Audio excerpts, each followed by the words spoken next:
What you gonna do, brother, when Jeff Townsend Media runs wild on you?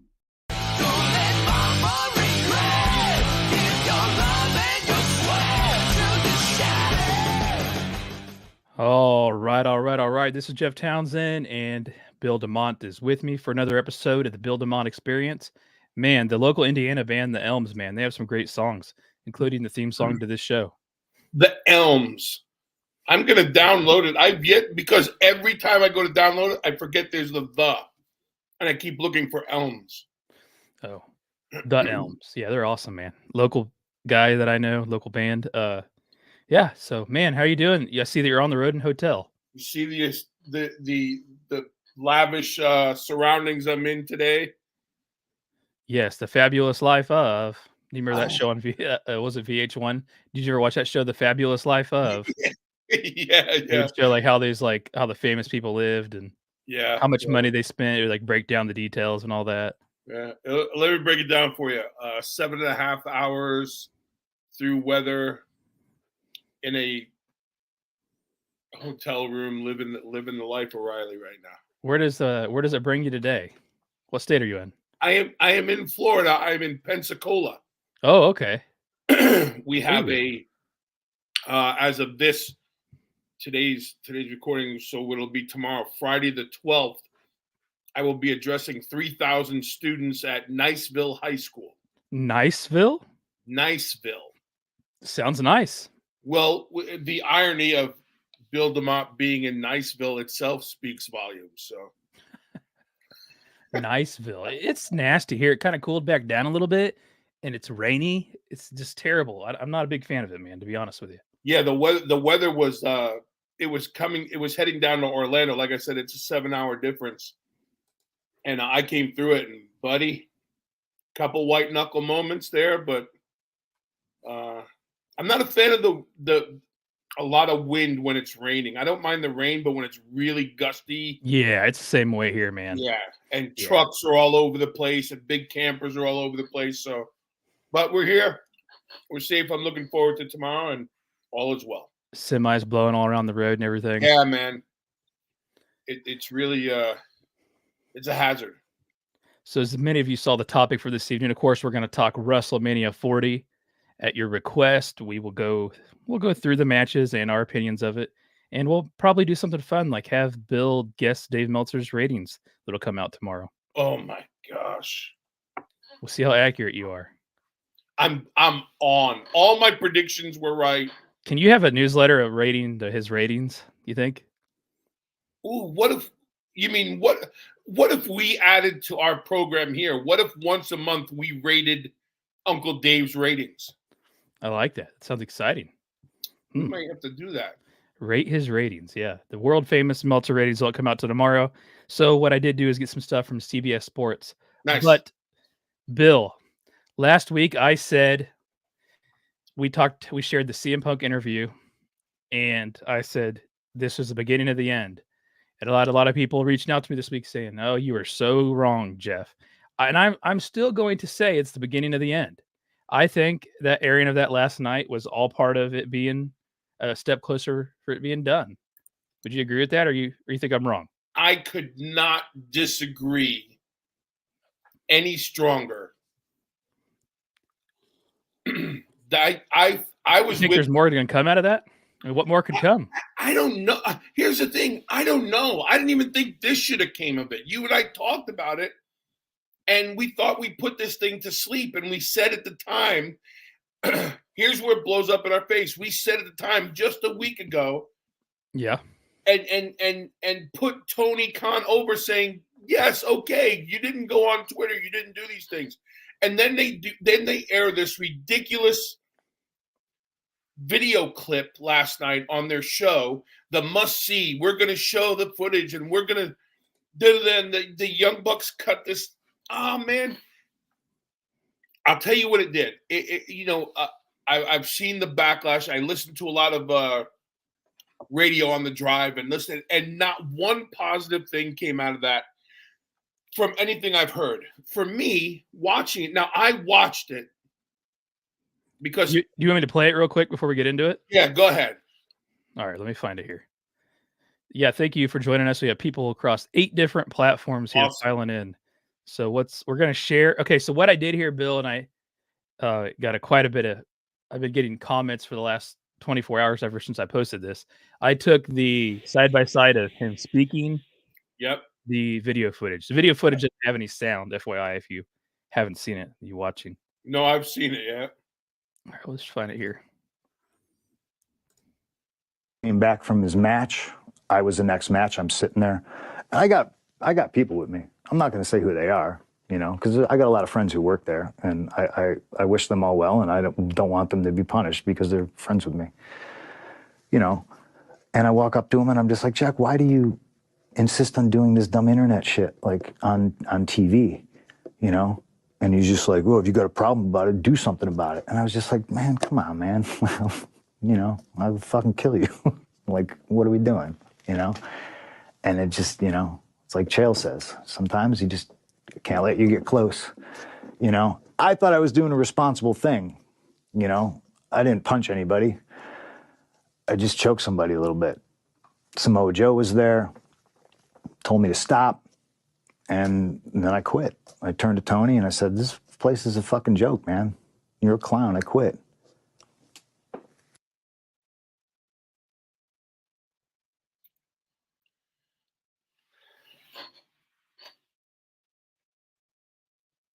Isn't it crazy too how it lined up perfect to what was actually happening? My audio, like everything I don't know how it worked out. It just lined up with the actions of the video. Yeah, not much to see there. We knew footage existed. Let's say that. It had been rumored that this is actually footage from the arena. We knew that it existed. We didn't really know what it was. And it's kind of like what I thought it would be. What benefit was there to showing that video? How did a 9% viewership increase? They just got north of 800,000 viewers, I think, was what they had last night. So they got a viewer increase. Mm-hmm. Rating increase, yes. We were told all week by various sources this wasn't going to be a bait and switch. It wasn't going to be to draw ratings. This was going to get the whole story out there. Well, it was a bait and switch. It got everybody to tune in. Congratulations. You got everybody to tune in. I don't know what shenanigans you need next week to get people to tune in, but I guarantee you see a big ratings drop because ratings apparently are still a thing in the mind of Tony Khan and AEW. This video did nothing but put CM Punk over to the moon. On your show, on their show, they're talking about CM Punk. And then forget later on the show because then they got one of their other top guys putting over WWE.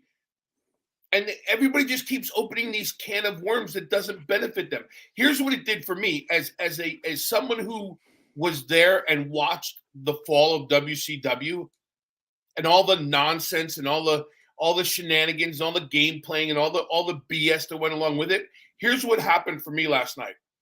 I don't need to watch AEW anymore. Like, there's no reason for me to watch this childish stuff. Like, as someone who went through it in the business, as a professional in the business, who went through a part of history that was really different at the time, watching that and seeing what AEW is doing and the people they're doing it with and everything, I don't appreciate it. I don't find it to be entertaining. They didn't enlighten me. They didn't prove their point of how they're not in the wrong. To me, it made Tony look like a clown, the whole I'm fearing for my life thing and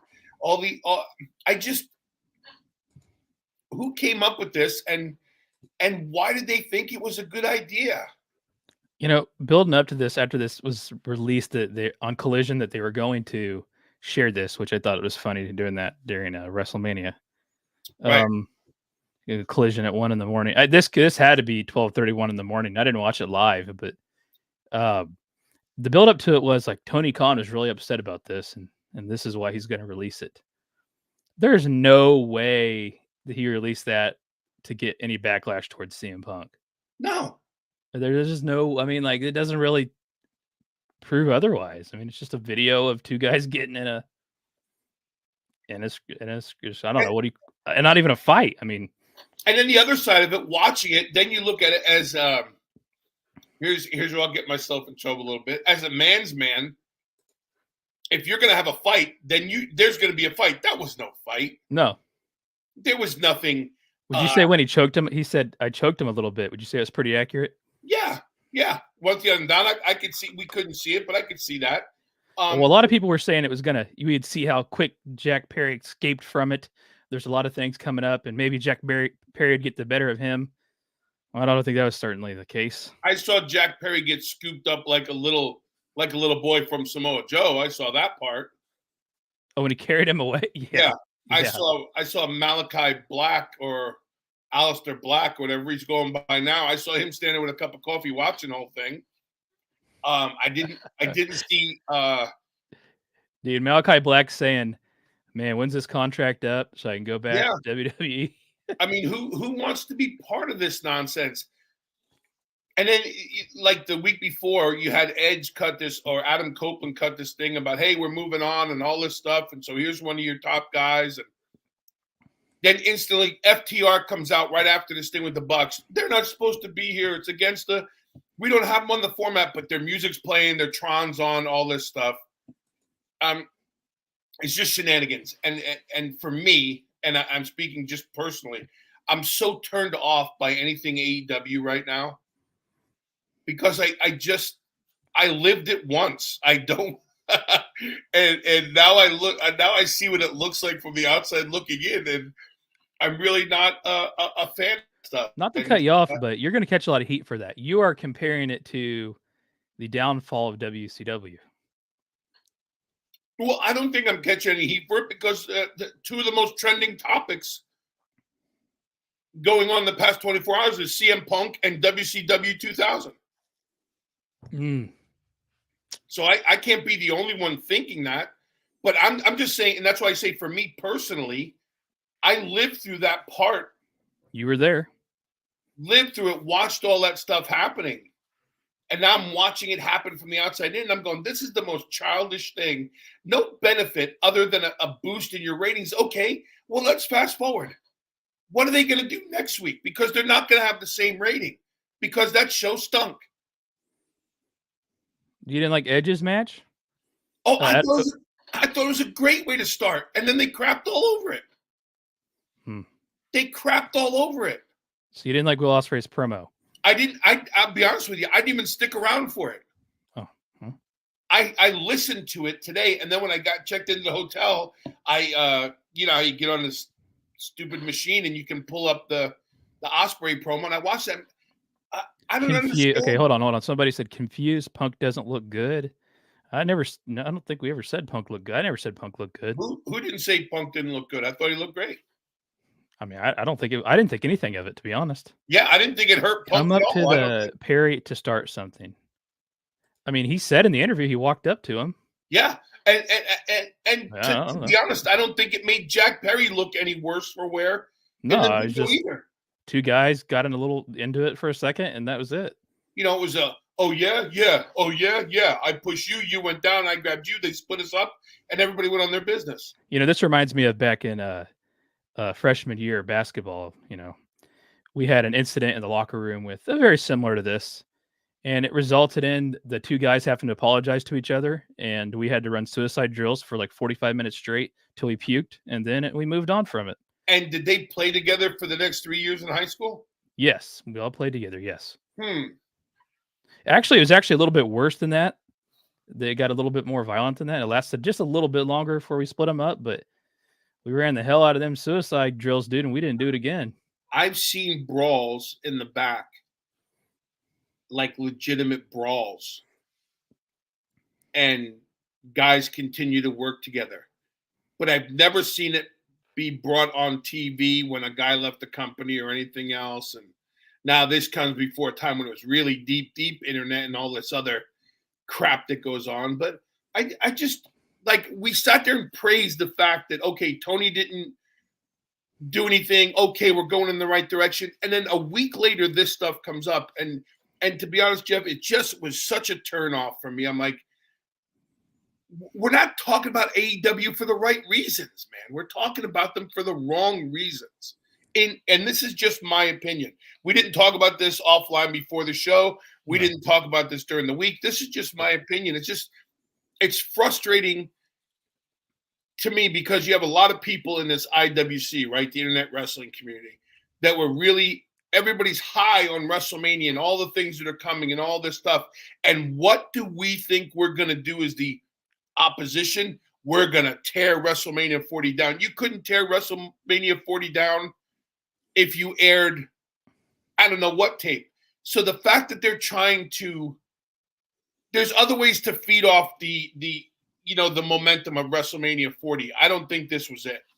From this video to the Bucks, I don't know what they trying to turn into an FTR angle, FTR no angle, and then Ospreay coming and saying what he said about Hunter, or Paul Triple H Levesque now, or whatever it is. It's just do your thing, man. Quit worrying about what everybody else is doing. You can quote me on this. There's like 400 of you watching this across the Nice. different platforms. Quote me on this, and I'm perfectly fine with it because I mean it. And I watch every episode of AEW. I actually probably watch. I don't get everything in WWE even. CM Punk is still the biggest star in AEW. Quote me on it. Hate me for it, which you already have because I've gone on record saying it. CM Punk is still the biggest star in AEW. And they made it that way. And they continue to make it that way. The chance of CM Punk immediately rung out in the crowd, and now they will for a few weeks. I mean, he is still legitimately the biggest, most talked about, right or wrong, I don't know, good or bad, but he's the biggest star in AEW still. And how does that affect Samoa Joe, the champion? How does it affect all these other? How does it affect Adam Copeland? How does it affect all these other guys? And what in the blue hell? Who is running the asylum, man? Why would you take Will Ospreay, who has nothing surrounding him but positivity up until this point? Yeah. And then open the door for people to either go, yeah, you're the man, stick it up his ass, yada, yada, yada. Or why would you be a schmuck and get involved in this stuff? It was weird. I think he probably took it personal that Triple H is the grind comment that he made. That's my guess. But what about that comment that he made on Pat McAfee's show was directed at Will Ospreay? I don't. Was it directed? Maybe it was directed towards Adam Copeland, who decided not to re-sign because of the grind. Yeah. Maybe it was directed to Sasha Banks, who decided not to re-sign because of the grind. Maybe it was because of this guy. Maybe because of this girl. Maybe because of this thing. But we have to say it's Will Ospreay, who has no bad press in him at all. No bad comments. No negativity towards him at all. And now people are jumping on either side of the bandwagon. And controversy, and I know, Bischoff, controversy equals cash. Not here, it doesn't, because they're not going to make any money off this. Who's going to make the money? CM Punk, WWE, and Triple H are going to be making the people are going to be following them now to see what everybody's been bitching about. Rich, you're right. I don't know about Edge, but I'll tell you, or Joe, but I'll tell you that Malachi Black, Andrade, there's several of them that are dying to get out of there. I mean, it's not, I don't know who exactly, but there are people that want to get out of there for sure. And a lot of that is because what Triple H has built in their relationship with him. I mean, that was the reason Regal got out of there, right? Yeah. I mean, but yeah, I don't know. I don't think there was a whole lot to this. I've seen a lot of it. It proved he's a liar. I'm like, I don't didn't really prove anything. It's going to be a nice boost in ratings for 1 week. It's going to get more people talking about CM Punk. It's going to make him give him a whole lot more attention. And then AEW just have to go on. But will they, and the Will Ospreay, sorry, I'll finish up. The Will Ospreay interview, to me, it's kind of counterproductive. Dude, just go out there, put on a show, man. I mean, you don't have to. Yeah. I mean, what's it going to do? You have a big match against Danielson coming up. Right? That's the thing everybody's talking about. Here's the thing. You signed Okada, Mercedes Moné, Will Ospreay. You're bringing all these people in. You're spending all this money, and your time and efforts are put towards a man who does not work for your company. and the man who runs the other company. This may have got AEW 50 to 75,000 more viewers. And meanwhile, Monday Night Raw through the roof on viewership in direct competition with the NCAA men's basketball tournament. Right. And they have one of the highest rated shows, or maybe the since the pandemic. Yeah. So, I mean, I think it's just AEW will continue to cater to the 700,000 people. I think that number's going to go down. I think they could have damaged themselves when you stop having the wrestling, right? Because that's why they're there, right? Good matches, they say. You had 2,000 people in a 15,000 seat arena last night. Yeah. And they paid to watch a video on the screen. Well, they're booing it during it. I mean, did you see the footage of the people in the crowd filming it? Yeah. I mean, they're cheering CM Punk. And so I don't know what the outcome is. I was so thrown off. A week ago, we spent time on this show saying, okay, good. The door's shut. Let's move on. Now we're into a great wrestling season. And now we're still talking about schoolyard crap, man. I really do. I'm going to stay to my word. I don't think there's much more to talk about here. And the fact that they're selling merchandise. Yeah. I mean, that Jack Perry's a scapegoat in this whole thing. But people are acting like, okay, so I don't want to get down this rabbit hole. We got to talk about WrestleMania 4. Yeah. There's nothing actually good. It's just frustrating. But to me, Jack Perry's not innocent in all this. If Jack Perry doesn't talk that shit on television, there's no fight. Yeah. So Jack Perry did instigate a fight. Did CM Punk handle it right? No. I mean, that's not what you're supposed to do. But to act like Jack Perry didn't do anything, and that's absurd. They both did something. You can't.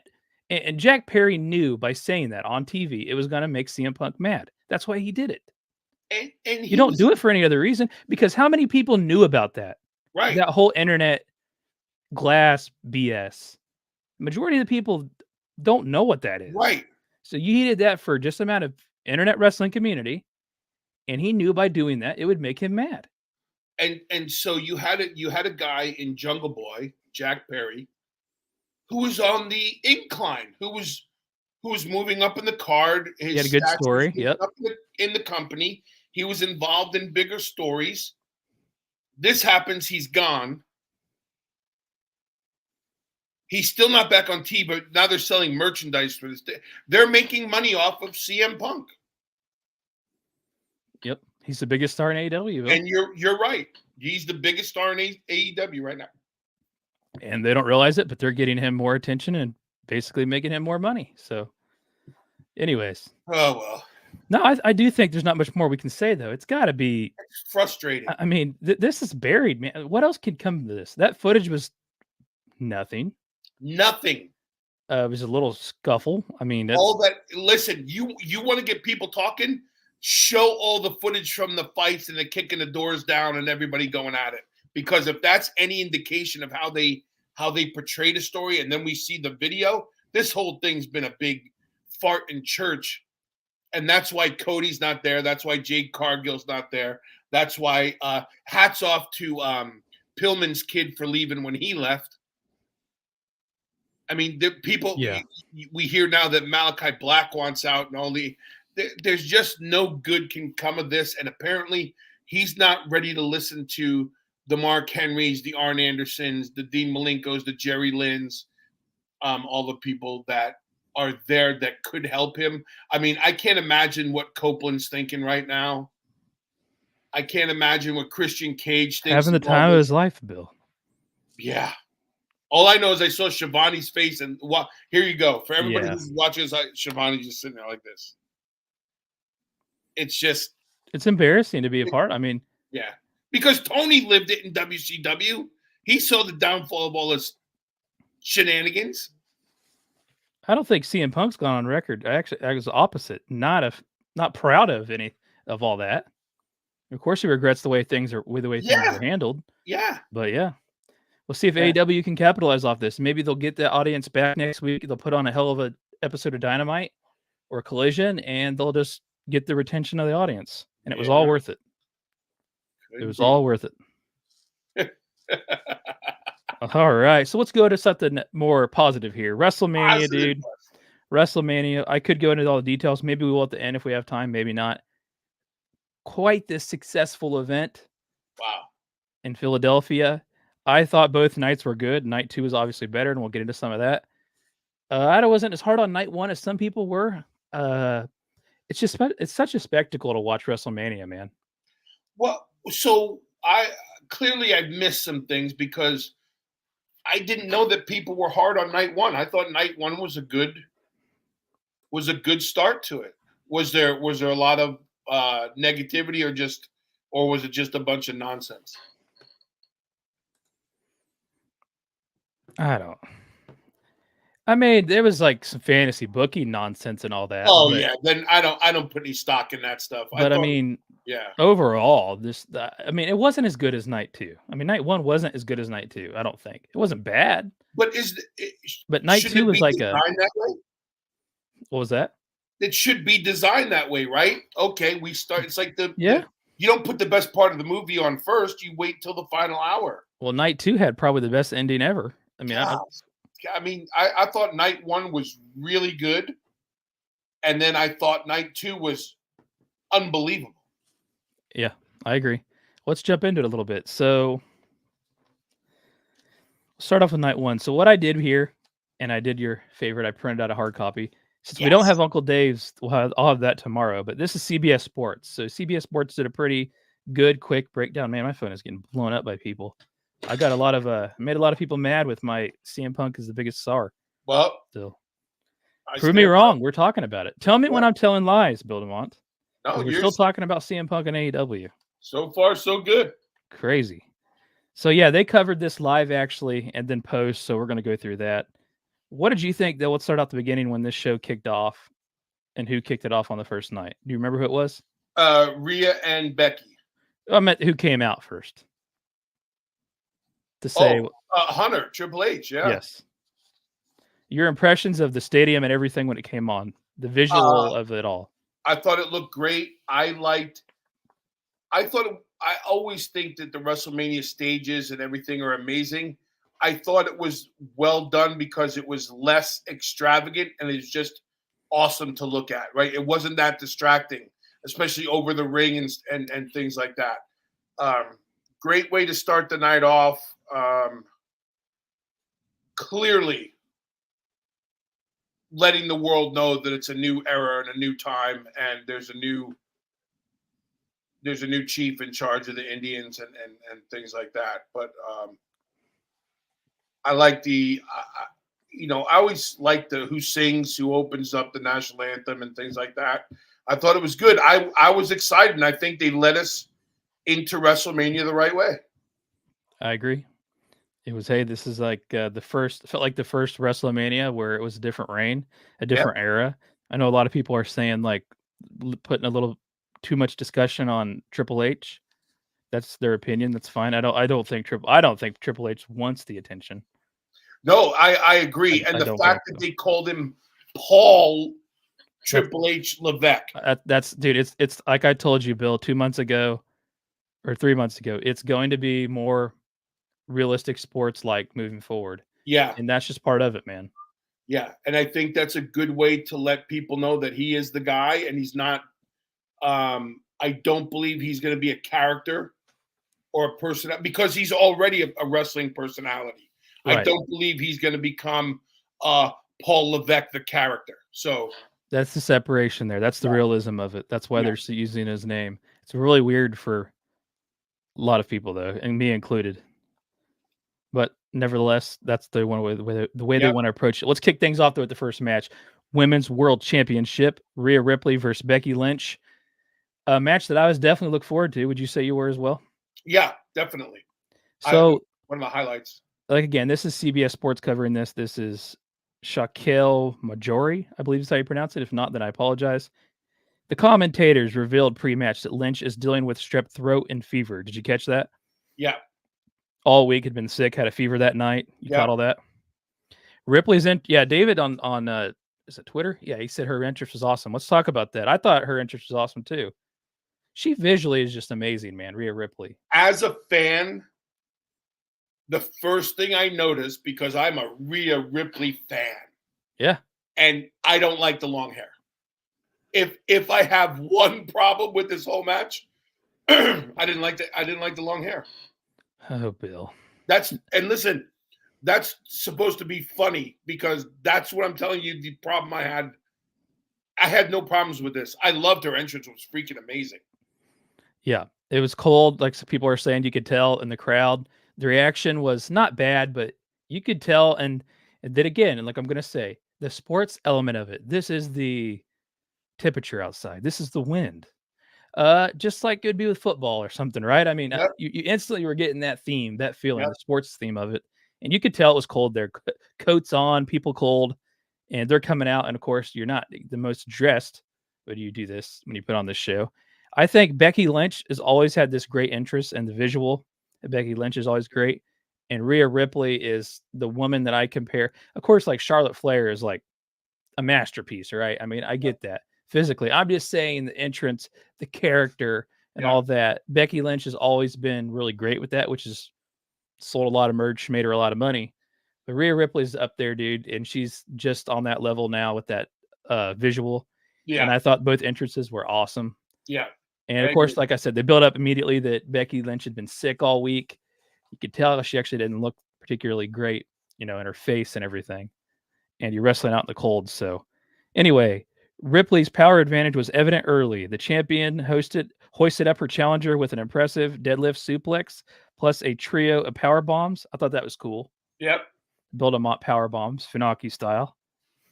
Lynch found momentum of success, but barely slowed the Rhea Ripley, almost unstoppable champion. Lynch spiked Ripley with a tornado DDT. That was a nice one too. And tossed her overhead into the barricade with the Beck-sploder? Is that what that move's called? That's how they called it in this article. And I actually did not know it was called the Beck-sploder. I didn't know either. I think they're naming things as they go. It barely slowed Ripley, though. A riptide attempt countered into a manhandle slam that failed to put the champion away. A visual stunning spot saw Rhea lift Lynch onto her shoulders for the electric chair. Both women went over the top ropes, but Rhea Ripley landed on her feet and completed the move on the floor. Did you see that? I was yelling as she was getting ready in the ring to set her up for it. I'm going, electric chair, because the electric chair has been banned for years. That move was banned. Why is that? And because a lot of people giving and taking it don't land proper or safely. Okay. And a lot of people throw people's feet.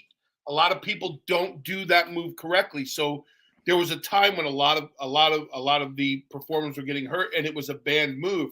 I came unglued out of my chair, the electric chair. So when they did the spot and they went to the outside and they hit it, I was like, this is awesome. It's not the only move this night that came out of that I had seen before that I liked. We'll get to that later, though. Yep. So a frog splash was a follow-up on this. A nod to her storyline boyfriend, Dominic Mysterio, scored her another near fall. The champ was getting frustrated by Lynch's stubbornness, but kept her composure in key moments. The veteran Lynch did her best work when leaning on her experience. The man targeted Ripley's compromised left arm early and often, that wrist that you'd been seeing. I think it's probably a real injury there. I don't think it's a major one by any means as far as game stopping, but each time it brought her closer to locking in her signature move. Man, I lost my spot here. So excited I lost my spot. Signature move, the disarmor. But the champ had it all well scouted. A brutal ending saw Ripley land 2 consecutive riptides. The first into the corner turnbuckle to put Lynch down for good. Ripley and Lynch produced a solid opening match. More impressive. Okay, yeah, even more impressive with Lynch's health. It won't live up to Charlotte and Rhea Ripley from last year, or that COVID one. That was really good too. But it was a spirited contest that struck a balance between Rhea's dominance and Lynch's fire. Of course, Rhea Ripley defeats Lynch to retain the title. They gave it a B+ at CBS Sports.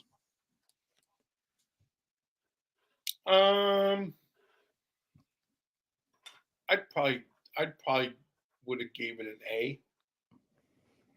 Start the night off. What I was questioning a little bit in the beginning was they kept telling us, I felt too much how Becky was under the weather, so I almost felt like it was foreshadowing the whole night. But they did even it out when they talked about how Rhea wore the cast all week and how she has an injury she was going to. But I think it really helped tell the story. The commentators did a great job on telling the story for this match. And to your point, this is the opening match. People are cold. People are trying to get going. And this was the one I think that got them going. This was a good opening match. This match deserved to open. And hats off to Rebecca for working ill. Not that she would ever not work ill, but going out there in 42-degree weather and doing those things. I thought it was a great opening to the show. Really, I thought it was a good competitive match. And I'm not one who compares it. Well, it was no Charlotte Ripley. Well, we could say the same thing about matches all throughout, the industry. I don't like to compare them. I just go, wow, it's a great way to start WrestleMania. Good night, man. Can't deny that at all. I thought it was a great opening. I liked the match personally. Let's go ahead before we move on. What would you guess Dave Meltzer will rate this? And I'm going to note what you say here. Okay, I'm going to say Meltzer gives this. Does he do a grade rating too, or he? No. He does. He gives it 2.25 stars. You really think that? Yeah, I think he's going to give it 2.25 stars. Oh, I would say mine, but nobody cares. I think he'll go higher than that. But okay, we're taking note here. We'll see how accurate you are to Dave Meltzer's. Okay. Yeah, now, man. I'm rating these thinking like him now, not thinking. You're trying to think like him. Yes, that was that's the ask. Great match to open up the show. You could tell it was cold though. Almost like when it's that cold, you almost have like a stiffness to you that they had to work through in the beginning. You know what I mean? Man. You're a football player. You're a fullback, I'm sure. And too, as the night goes on, and we're going to talk about it, I'll bring this up again. It was cold when you didn't see one performer sweating. Yeah, that's a good point. You couldn't work hard enough to bust a sweat that night. That's actually a really solid point there. Yeah, you could not. Again, if you're listening to us live, we appreciate it. We're across 8 platforms. We've got a lot of people watching us. We are walking through, recapping, and reviewing WrestleMania 40. We just covered the first match of the night. I really enjoyed it. The next match, though, was the one that Bill DeMott was looking forward to more than any other match. It was an undisputed tag team championship match. Judgment Day, DIY, New Day, Awesome Truth, A-Town Down Under. I still have a hard time saying that. New Catch Republic. This is a 6-pack ladder match. Bill, you said this would be the car wreck spectacle. And yeah, man, you were pretty right. Yeah. This is another, like I get CBS Sports. So I'm gonna give them credit here. This was an unexpectedly chaotic, expectingly, which we said, chaotic match, heavy on spots and light on storytelling. The first major spot was an impressive feat of strength. Tyler Bate sandwiched Baylor between his shoulders and a ladder, spinning in circles and taking out Kofi Kingston with the human metal sandwich. Oh, I like that. New Catch Republic climbed up a ladder outside, launching synchronized moonsaults that took out 10 opponents. What'd you think about that spot? That's great. I thought it was great.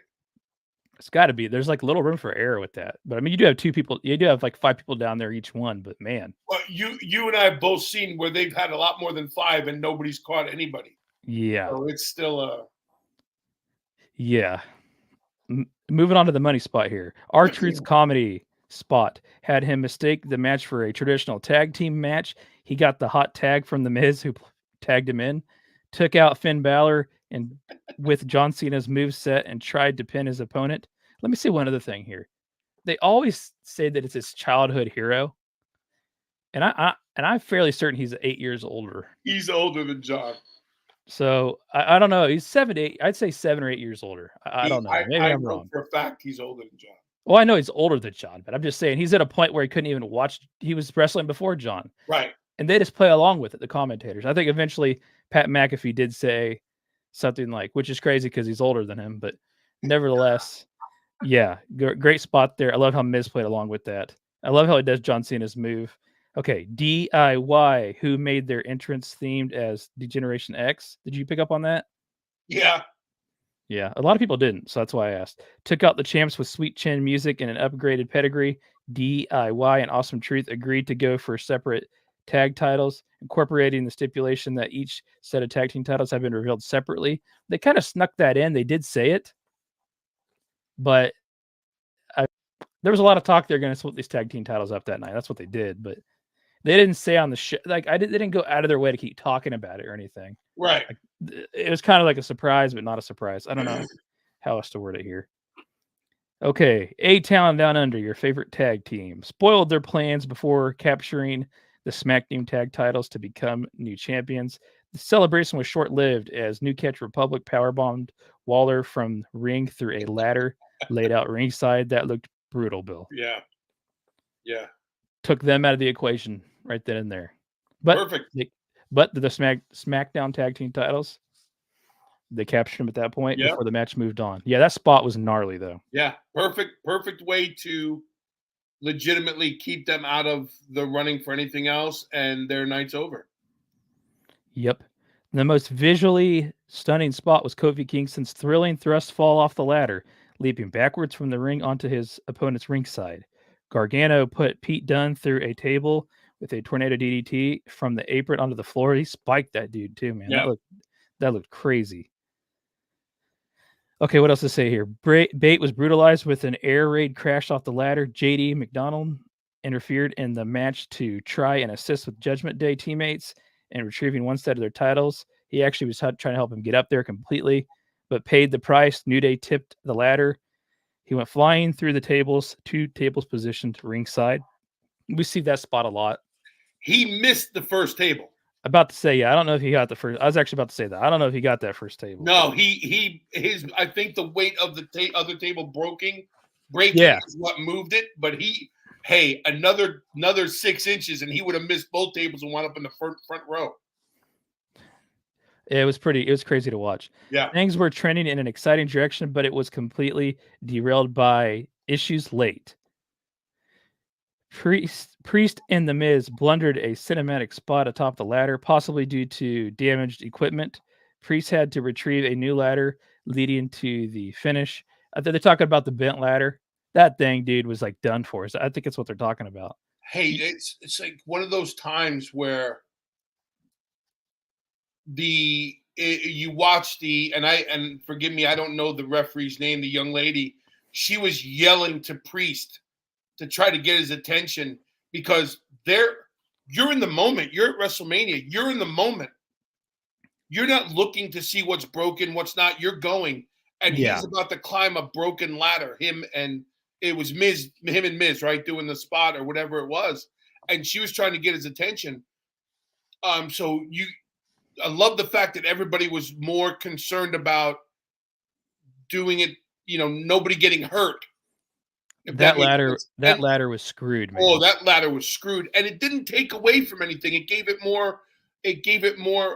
Realism. The believability factor went up in that to me, so I appreciated it. Well, this gentleman disagrees. He says that Priest had to retrieve a new ladder leading to the finish. R-Truth got some long overdue revenge on Priest, but took way too long making the finish. It killed any tension left in the finale. Truth winning his first WrestleMania match. Elated friends and superstars deserve a standing ovation, putting their bodies on the line in creative ways. It's too bad the finish fell apart, and A-Town Down Under was an unpopular choice to win the SmackDown Tag Team titles. Grade B. So a little critical, but that's a good grade. Now, was this person who's giving these reviews, was he live at the show or was he watching it at home? Don't know. It'd be very interesting to see his perspective of why he thought they called it live. You're right. If he was actually there, I said live updates, but I don't know, because I don't think it hurt the finish at all. I don't think anybody was. Is David all these shows anymore when he does these star ratings? No. Yeah.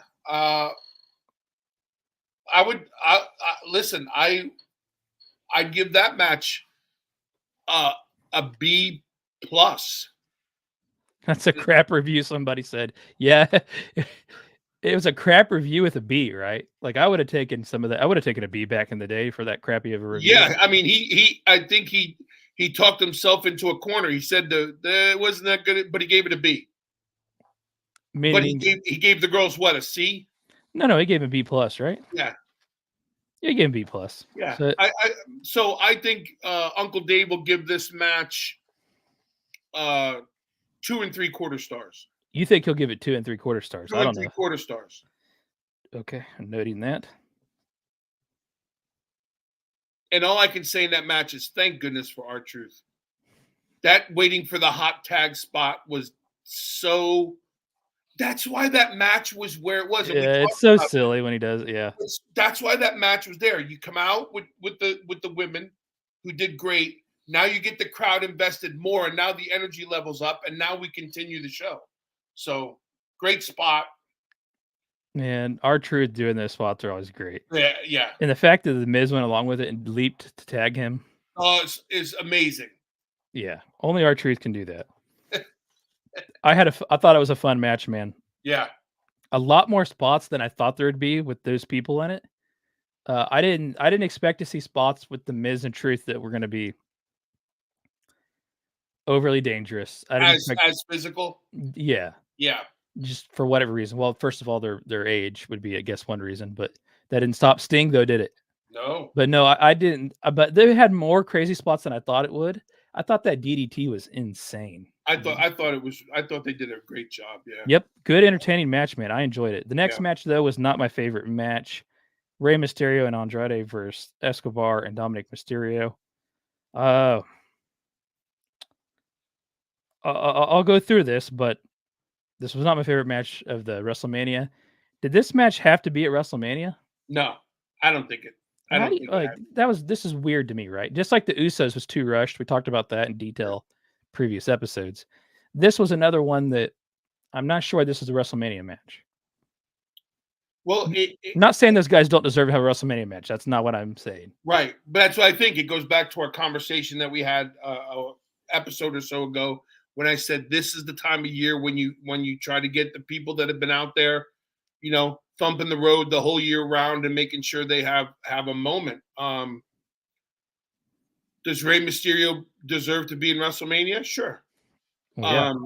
But did that match need to happen, or could it have been, or being a couch booker, could it have waited till the Monday after Mania and started a better storyline or something like that? Because I was really expecting Carlito to do something and things like that. So I don't necessarily think it needed to be at WrestleMania.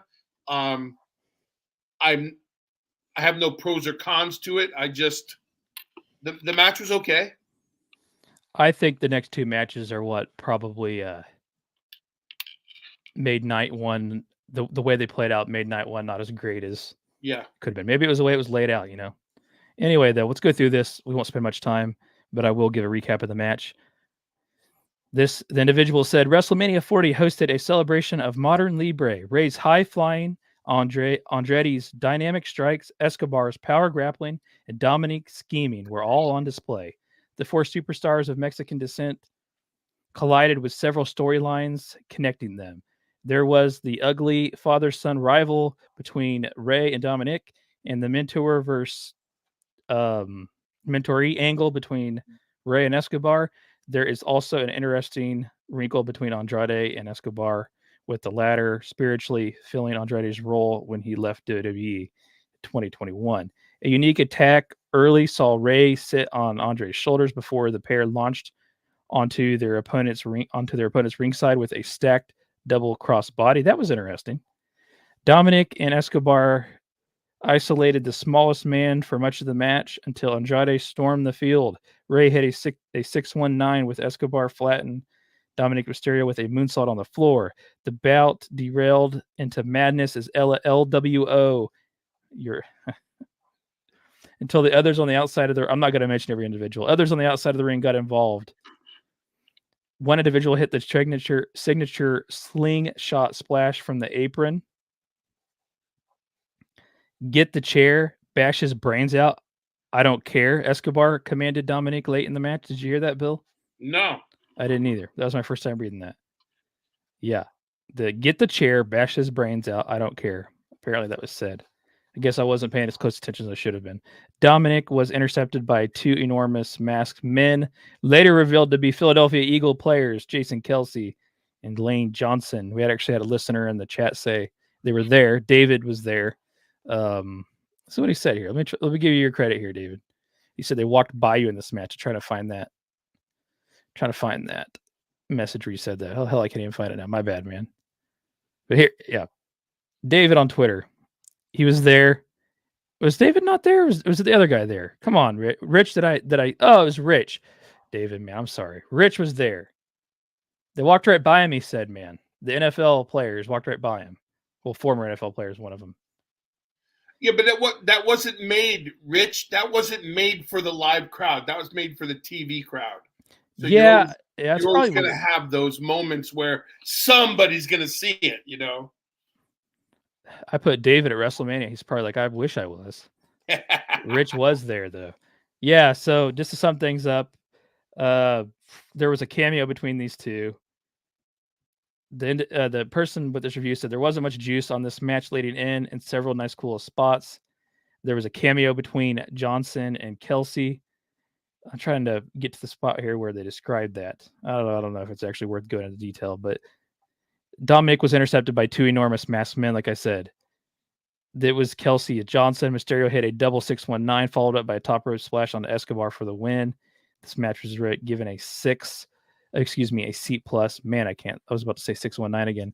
A C+ rating, catered to the. You say it wasn't catered to the live crowd, Bill, but it was in the manner of having the Philadelphia Eagle players there.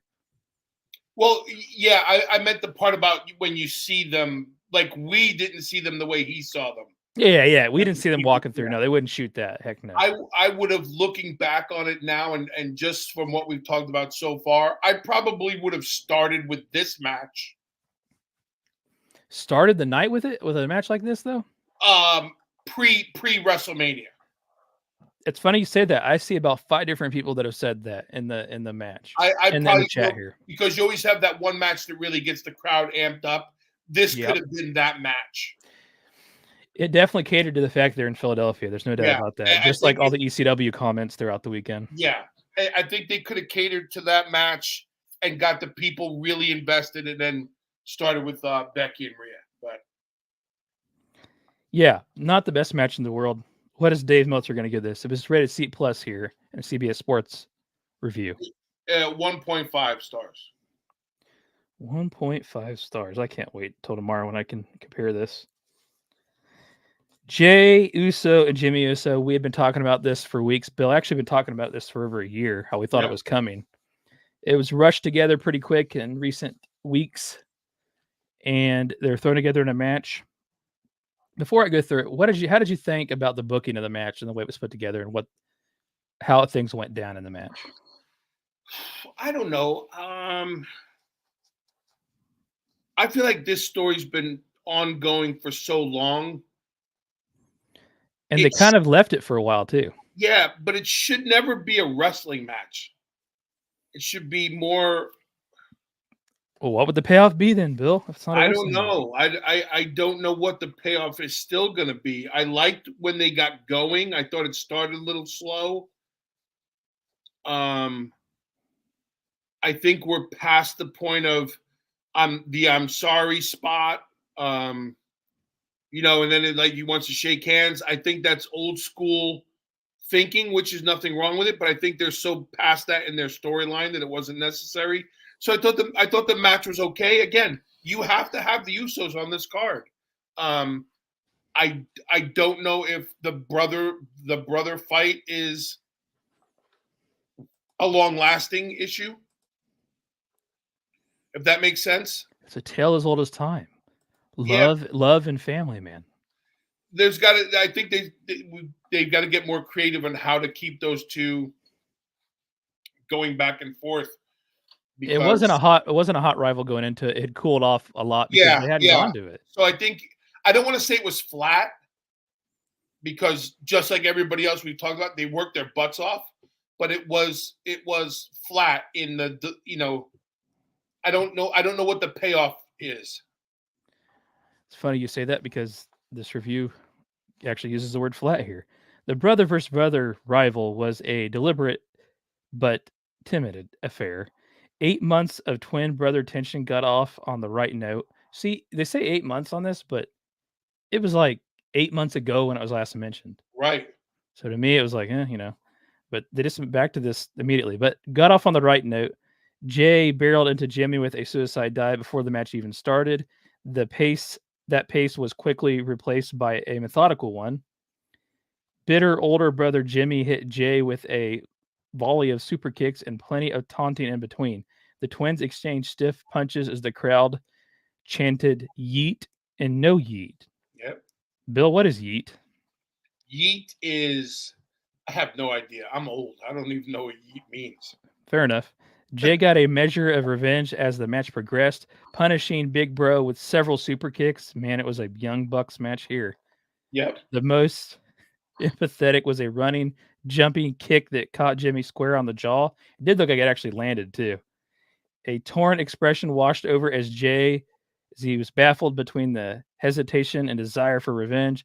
Jay launched for a finishing blow, but stopped as Jimmy covered up. Jimmy apologized and begged his brother for forgiveness. The match came to a screeching halt as Jay proceeded as he was processing the situation, it says, debating on what he was going to do, how to handle it. Jay helped Jimmy to his feet, but it was all a ruse, Bill. Jimmy cracked Jay with a super kick and an Uso splash, but only managed a 2 count. An enraged Jay tore through Jimmy with a spear and sealed the deal with an Uso splash. The reviewer says, I can't quite put my finger on it, but the match felt flat. For a match structured on emotion, it was shockingly devoid of it, with lack of emotion. It might have been the build up towards the match that lacked, which I agree with that. Maybe it was Jay's recent separation and Jimmy never really getting the same stride as his brother did. The pacing was odd, they said. I do agree with that as well. For how short the match was, the pacing was odd. They might have benefited from an even, fast-paced match with a slow-burning ending. After all, these brothers know each other's inside and out. Unfortunately, the match was structured as a super kick fest with lots of yelling. C.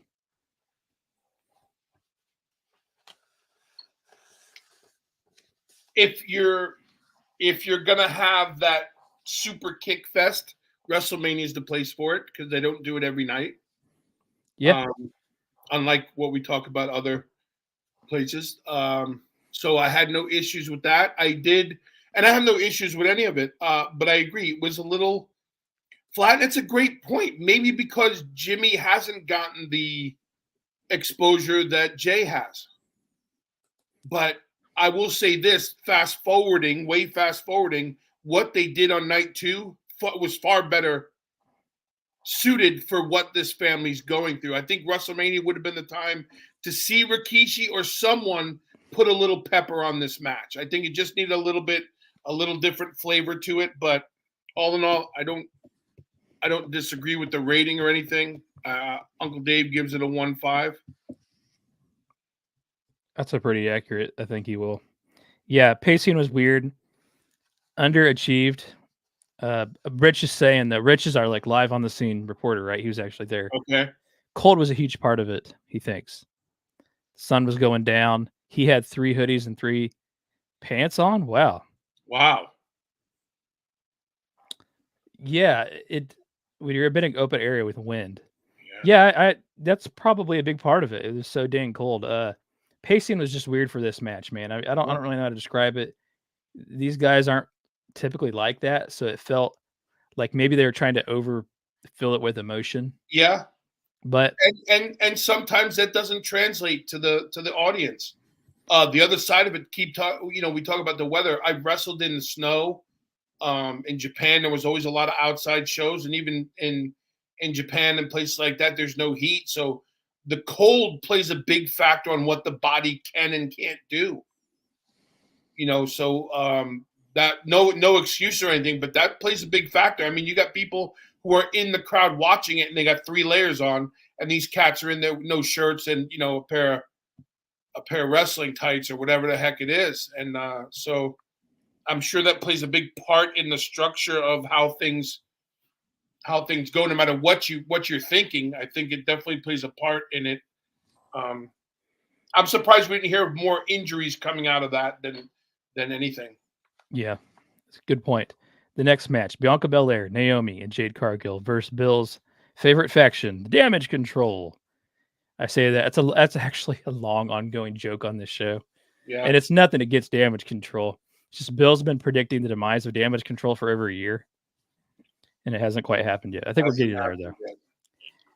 Damage Control was a well-oiled unit, but even they couldn't endure the oncoming storm. Sane took to Sky early in the match, laying out Naomi with an insane elbow. The trio kept Naomi at bay with her synchronized offense. Bianca Belair eventually made the hot tag, but it was only a minor inconvenience to the women's tag team champions and Kai. Momentum only changed when Jade Cargill stepped in the ring. The powerhouse took out each of her 3 opponents with ease. Damage Control completely fell apart from there. Asuka accidentally spat poison mist into Sane's face. Belair whipped Asuka with a gunshot-like ponytail. That did sound like it hurt. And Cargill put Kai away with her jaded finishing move. It was a short, simple, and effective match, highlighting Jade Cargill's strength while hiding her inexperience. The only gripe is how weak Belair and Naomi were made to look, and Cargill looked like a superstar. It won't be a match of the night contender, but that was never the point of this match. It accomplished what it was set out to do. B-. B-? That's what he said. He's drinking the Cargill Kool-Aid. That's what that is. That slap still haunts me, somebody said. Yeah. Out in the cold, too. Can you imagine taking that? Yeah.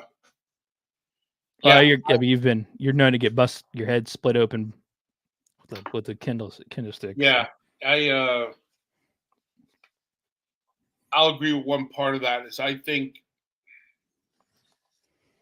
while it's meant to have Bianca elevate Cargill, excuse me, I don't think it's elevating Bianca Belair. I think it's moving her backwards. Let's talk about what came out of the match, though, instead of that. Jade Cargill, how'd she look? Because I know what you're saying about Bianca Belair. Didn't do much for her, but I don't think that was the intent. Let's focus on the intent. So did that make Jade Cargill a star? I mean, not yet. No, it didn't hurt her. It helped her. Okay. I don't know if it helped her. I think between the 2 nights that we saw her WrestleMania week, meaning night 1 and Monday night, it shows there's still so much room for improvement, and it's going to be a very limited, slow burn. And there's only so many people you can trust to put in that position to help her get better, look better, and be better. So this match for me, don't get me wrong, the visual of the 3 of them pointing, there's points where the visuals are so much better than the actual physicality. Yeah. I don't find, and it's not a knock, I know it's going to sound like a knock, I don't find Asuka to be the same Asuka in this group. And Dakota, I don't find her to be someone who's an imposing force or a standout in a single capacity or anything like that. So it was one of those matches. This was the match that I felt belonged. It was in the right spot. This was definitely, to me, a card filler. I would have much rather, going back to thinking about it now, I would have gave that time to the Usos for them to tell a better story. But it is what it is. What do you give him? A C? A B-. I totally 100% disagree with the B-. I think Uncle Dave drinks the Cargill Kool-Aid, and he's going to give this 2.75 stars. You think he will? You don't think there's any bitterness about her leaving AEW? Nah, he's gonna put her over to the moon. The next match was a match I was excited about. Gunther. Gunther versus Sami Zayn. Knew going into this it was going to be a great match. I mean, how could anybody doubt that? It was kind of weird. We talked about Chad Gable's build up before. Yep. But Sami Zayn definitely has more of the, I don't know, man. Sami Zayn's the ultimate underdog. We talk about that all the time. Yeah. So I was excited to go into this. Were you? Yeah, he's the wrestling world's favorite nerd. Sami Zayn is everybody's favorite because he's so quirky. He's so out of the box, and I say that respectfully. He's just great at what he does, man. He's the guy that you see with a cup of coffee, walking through garage sales, seeing what everybody's selling. He's very confrontational and all these things. And the minute he gets in that ring, buddy, he's a machine. The cool thing for me was, and I think what tipped it, and maybe it's just me who thinks this way, tell me if you thought so, as he's getting ready to go out, and we're in Philadelphia, Rocky and Apollo and all these things, and he says to Chad, we're ready. He goes, nope, you're going by yourself. And he goes, but remember, you owe me a favor, right? That's what Apollo said to Rocky after he trained him for Mr. T. So I was like, oh, they just tipped the hat a little bit here. Yep. But great match, man. I'll go through it real quick. Let's start out with the storytelling in this article here. Even great generals make strategic errors. Gunther set the standard as the longest reigning Intercontinental Champion, but his pride was his downfall at WrestleMania. WWE did a masterful job of making Zayn feel like a bigger and more believable underdog than ever before. WWE shot a live behind-the-scenes segment that beautifully leaned into the match, like you just said, Rocky. Read into the match's Rocky movie moments. It's a good way to put it there. Okay, what else is here? Zayn was greeted by his wife and son backstage. His coach, Chad Gable, shared words of encouragement before reminding Zayn that he was owed a favor, teasing a potential title match between the two. The camera followed Zayn from behind as he walked towards the gorilla position. Waiting for him was his dear longtime friend, Kevin Owens, with whom he won the tag team titles with last year. They hugged before Zayn hitting the entrance to a chorus of fans chanting and singing his theme song. It's a great way to, that's a great introduction to this here. Yeah. It was a feel-good moment, and it made you want to see him win that much more going to this match. Zayn's fire burned bright at the start of the match. He ducked and dodged Gunther's offense, keeping the champion on his back foot. Everything was going to plan before Gunther snatched Zayn midair and planted him with a German suplex.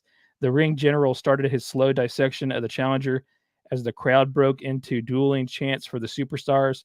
Gunther turned Zayn's chest red with cracking chops. The commentators theorized that the speed and endurance would be Zayn's keys to winning if he was going to do so, but Zayn surprised everyone with his fire. The underdog threw volleys of strikes at the champion. He stunned the champion, but Gunther would take a mile each time Zayn won an inch. I like that. I like that quote. Clubbing, clotheslines, and suffocating submission holds, keeping the challenger down. Zayn kicked out of a huge running kick and a stacked powerbomb that irritated the champion. Gunther toyed with Zayn, cracking him with Zayn's finishing move, the haluva kick. Zayn intercepted Gunther with an even better kick that nearly won him the title. Gunther punished Zayn with even more powerbombs than I could count. A pair of powerbombs wasn't enough to seal the win for Gunther, but it succeeded in breaking the champion's concentration. Gunther exhibited a heightened viciousness, punishing Zayn with more powerbombs and top rope splashes than I could count. Instead of going for the win, however, Gunther repeatedly taunted Zayn's wife ringside. Gunther's hubris, I love that word, hubris, Homer nods. Anyway, Gunther's hubris was the doom of him. Zayn clocked Gunther with a kick into the top rope, a spike brainbuster into the turnbuckle, and two more kicks to end Gunther's 666-day reign as Intercontinental Champion. This was a masterclass from From the start to the finish, WWE took a storyline that fans overlooked at glance and turned it into a beautiful homage of Rocky. No one thought Zayn would win when the match was first announced, but he was game at Showtime. Their in-ring pedigree lived up to the hype. 8+. 3.8 stars. Meltzer's going to give this a high one. You don't No think so? way. No way. He's going to find a reason not to. He moves in quarters, though. You got to give me a quarter. 3 3/4 stars. Okay.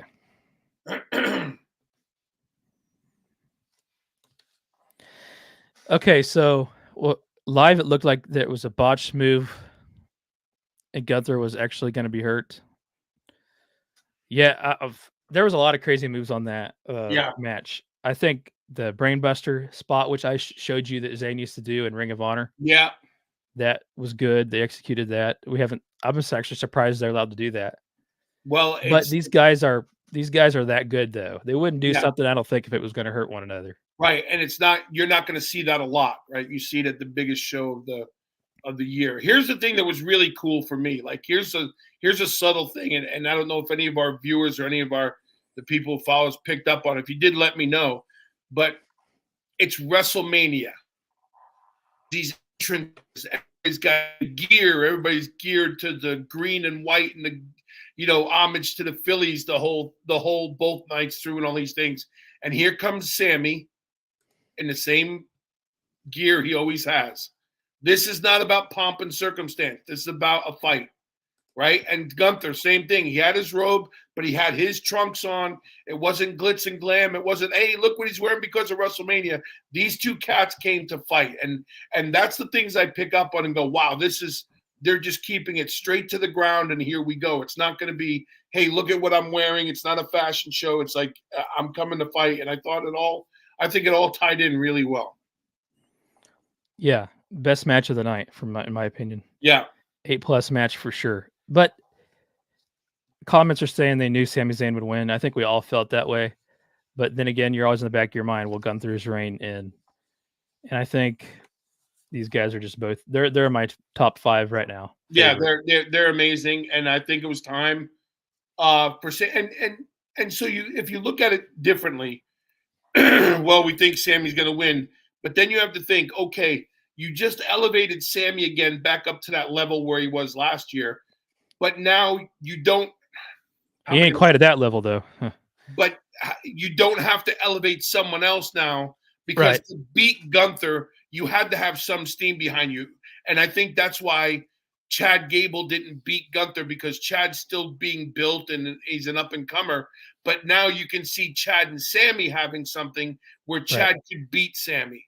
So it all makes sense, and I think it was done really well. Power through this here. Cody Rhodes. Yeah, no, I agree with the A+ rating, by the way.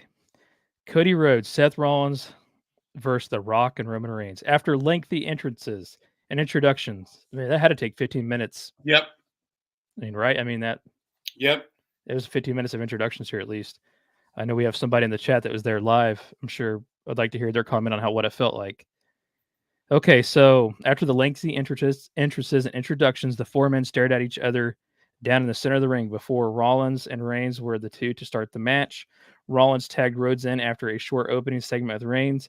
Rhodes and Reigns tested each other out for a bit until a blind tag by Rollins led to Reigns to tag The Rock for the first time into the match. Rock tossed Rollins, but Rollins came back quickly, stringing together some chain wrestling before shoving Rock into the back. Rock removed any worry about holds by taking it to Rollins with punches before turning towards Rhodes and asking him to tag in, which Rhodes agreed to. Rhodes took the fight to Rock before tagging Rollins back in with a pair of double teaming The Rock, then taking out Reigns after Reigns tried to rush the ring for the save. Things then broke down into a brawl between all 4 men, with Reigns and The Rock battling in the entranceway. I'm not going to even describe all this. They're out of the ring way too long, in my opinion. Yep. Way too long out of the ring. But I don't know. Maybe it looked cooler in live than it did on television. but they were out of that ring for a long time. After the action eventually made its way back into the ring, Reigns blindsided Rollins, hitting him in the knee. Rock and Reigns then methodically worked over Rollins' knee. Rollins was further isolated after Rhodes was knocked from the apron, and the Rock and Reigns were able to continue illegally teaming him because Rock had threatened the referee. If he was to interfere, he would get fired. The Rock also delivered a low blow to Rollins, forcing the referee to apologize. To I thought did he okay? Was it low blow to Rollins? I couldn't remember, but the ref apologized to Rhodes. I do remember that, but said he couldn't do anything after Rollins hit a desperate move. Reigns knocked Rhodes off the apron to prevent the tag. Rollins again had to right through a wrong situation before hitting a stomp onto the Rock before finally tagging Rhodes back in. Rhodes hit the Cody Cutter on Reigns before a near fall, then tried for Crossroads, but Reigns countered and hit a Superman punch for the 2 count. Rhodes and Rollins hit a quick series of big moves, culminating in Rollins' splash to again nearly score the win. Rhodes and Rollins hit a series of super kicks on Reigns, followed by Rollins' stomp and a crossroads from Rhodes, but the Rock dragged the referee out of the ring before he could hit the 3 count. Reigns hit a distracted Rhodes with a low blow and spear, but again, Rhodes kicked out. Reigns locked in the guillotine choke, and Rock held Rhodes' legs down from the outside of the ring to prevent breaking away, only for Rollins to stomp Reigns' face. The Rock nearly hit Rhodes with the people's elbow, but Rhodes countered with a Cody Cutter, and he got up quick to nail that too, didn't he? Yeah. That was actually pretty cool. And nearly hit Crossroads, only to get hit with a Superman punch by Reigns. Rollins then pulled Rhodes out of the way, leading to Reigns to spear the Rock. And the Rock sold his butt off on that one, man. Rhodes and Rollins hit pedigrees at the same time, but both Reigns and Rock kicked out. Rhodes put Rock through an announce table with a rock bottom that he reversed. Rock was going for the rock bottom. He reversed into a rock bottom to put the Rock through the announce table. Reigns actually had an incredible spear through the ringside barricade, which is we see Reigns at that spot every pay-per-view, basically. Yeah. Rollins hit a crossroads on Reigns twice, but as he went for the third, Rock whipped him from behind with the belt. Did he ever? Wow. Reigns then tagged the Rock in. The Rock hit the rock bottom of the people's elbow for the 3 count to end the match. The match went nearly 50 minutes and at times felt a little bit long, but towards the end, when the action and everything finally got clicking, it was a very solid finish. The reviewer gave it a B. Damn, I hate reading that long. Let's see if I agree with the B. No, I don't agree with the B. I'd give it an A. The one thing I would say is what I thought was really good was Dwayne telling the referee, "You work for me. You don't call this way. You're fired." That whole thing.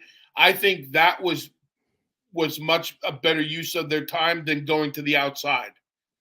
You know what I mean? Or at least say it earlier, so when they were outside so long, you knew why they weren't getting counted out or all those things. But I think by the time that the Rock was telling the referee, "Do what you're told, or you're fired," the match from that point on was really picking up and doing well. I thought the build to it was really good. I was really impressed with how the Rock was bumping and doing his thing. I thought it was done really well. And he took 4 or 5 bumps that I counted. I can't remember that. Yeah, at least. But the spear was great. Yeah. The timing of all 4 men was amazing, and I think it was a great finish to build up for night number 2. Gave it a B. What do you think? I was giving it an A- or an A. Yeah, I'd give it an A, and I'd give that match a 4.25 stars. You think Dave's going to give it 4.25? What Dave's gonna give it 3.25 stars.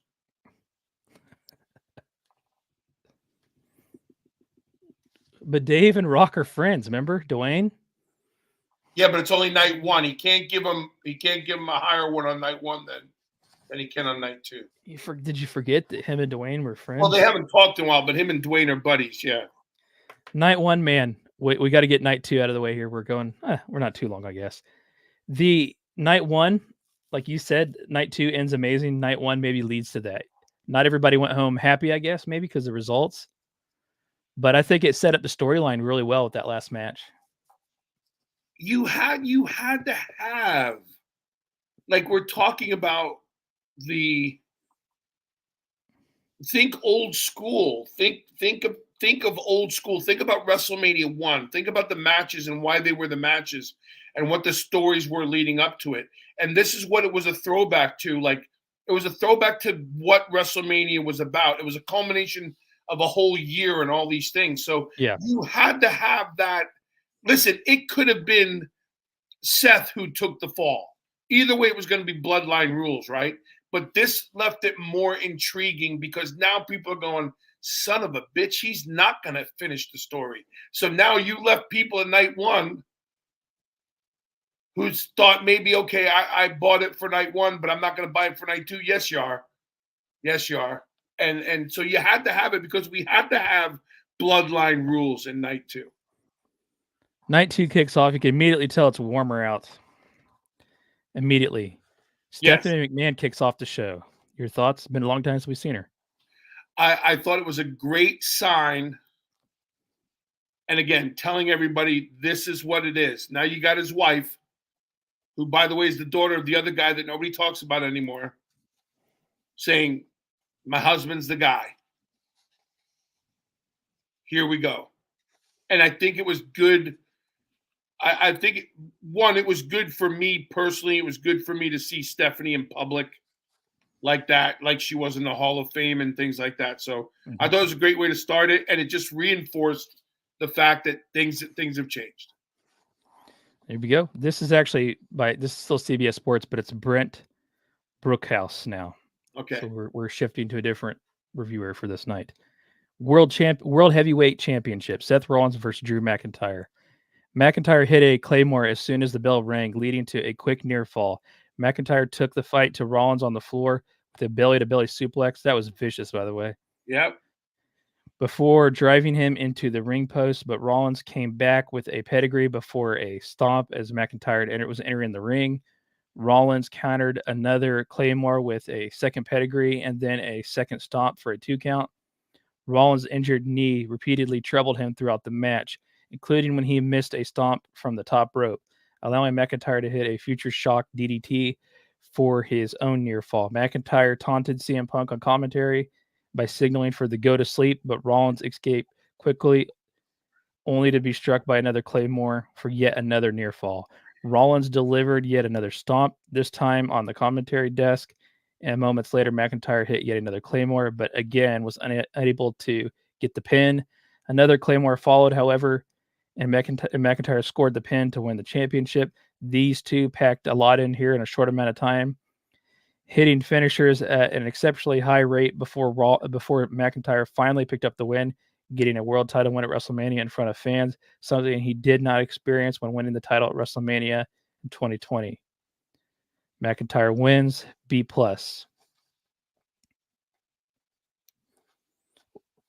We'll move on to the second part of it. McIntyre gets onto the commentary desk, starts jawing at CM Punk, taunting him, crawling at him, kind of creepy like, to be honest. Looked a little bit weird. CM Punk, after some back and forth, Punk swept him off of his feet, knocked his legs out, causing him to take a pretty hard fall onto the table. Punk took off the brace on his arm and smashed McIntyre in the face with it. This brought Priest running out from the back with his Money in the Bank briefcase. After smashing the briefcase on McIntyre's head, Priest cashed in, hit the choke slam, and pinned McIntyre to win the championship. Not really much of a grade here, they noted. They say it was a great way to fuel McIntyre's future issues moving forward with Punk, make it intriguing. They graded the cash in a B. They rated the Rollins and Drew McIntyre match a B+. I thought I thought the match was good. You're always going to get physicality with Drew. I think it's always good physicality. I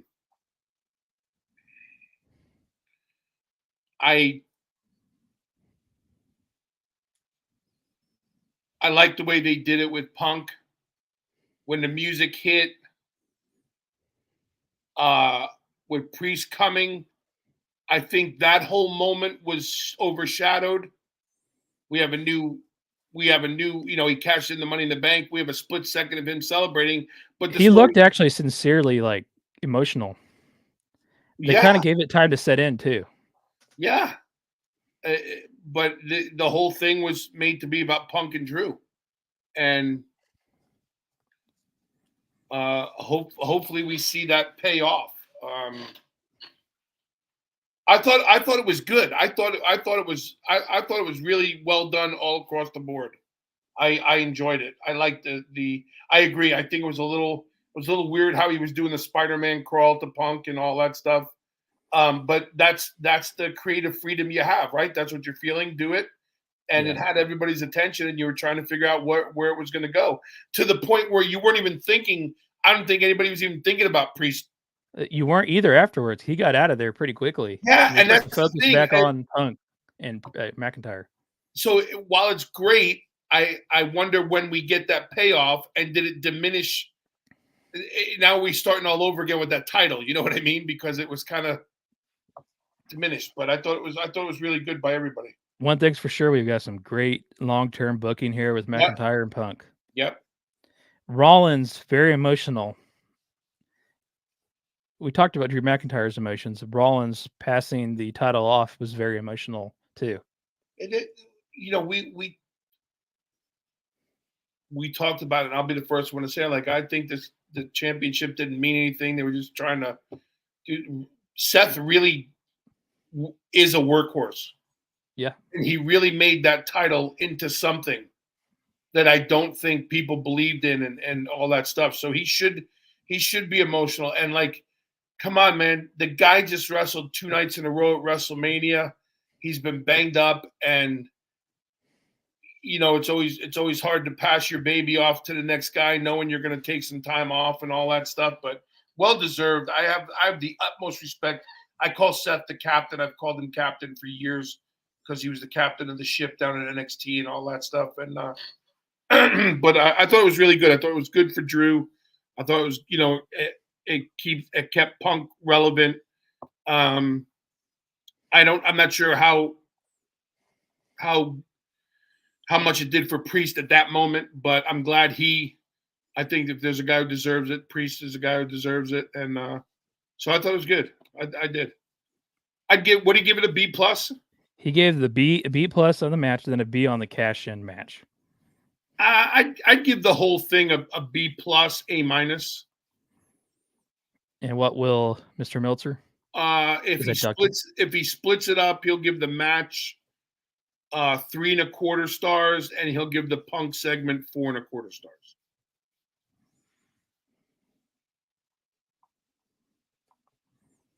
Next match, I'm not going to go into detail, guys. I just can't bring myself to do it. The Final Testament versus Bobby Lashley and the Street Profits. Philadelphia Street Fight. Bubba Ray Dudley was in there as a special guest referee. That was cool, I'm sure, for you to see, Bill. Why do you think he was there? Because of where they're at. Okay. And because the match is what it is. Yeah, there you go. Snoop Dogg was on commentary, which I thought was pretty entertaining. There you go. Yep, promoting his alcohol. It was an active the reviewer said it was an active distraction and everything was clunky and it did not work at all. They gave it a D. D's a little heavy, non-appreciative. I'd give it a mid C. I think everybody was trying. I don't see the gel there. That's one of them ones. There's no story. There's really no really good build up to it. But it got everybody who's been toting the load, talking about the Street Profits, and Bobby got him on WrestleMania and stuff like that. So it is what it is. I have nothing bad nor fantastic to say about it. What's Mr. Meltzer going to give this? He's going to give it 1 1/4 stars. Yeah, about to say this is going to be a low one. Yeah. Side note, I will say that I was totally thrown off to learn that was Paul Ellering's first WrestleMania. Wow, yeah. Yeah, they did. Yep. Yep. Yeah, pretty crazy to think about, isn't it? Yeah. Forgetting that they weren't the Road Warriors, they were the Legion of Doom. Brought him back, and man, they sure put him in a weird situation there. Jeez, LA Knight versus AJ Styles. We talked about this. Not a whole lot of heat for me going into this. Not a whole lot of passion for it. It was two guys that had to be. You had to have these guys in WrestleMania, though. You had to. Yeah. You had to. I mean, you did. Okay, we'll go through this one. Styles went after Knight's knee from the early moments of the match, grounding him and slowing things down. Knight quickly turned things around with some clotheslines and kicks before a superplex was countered, allowing Styles to take things back over. Knight hit a German suplex from the top rope, but shortly after, Styles was back in control, working over Knight's knee once again, including wrapping it around the ring post. After Knight fought back, he removed some of the ringside padding. Bill loves when people do that. But Styles reversed a pile driver into a backdrop and nearly won by countout. Knight countered a springboard 450 by getting his knees up. Styles countered a BFT, nearly hitting a Styles clash, but Knight had a counter of his own. Moments later, Knight countered Styles once again, this time setting up the match-winning BFT. The match was nothing special, but was at the same time perfectly fine as a wrestling match. Knight was the right guy to get the win since he needed the boost, and Styles is in the club of WWE's made guys. B-.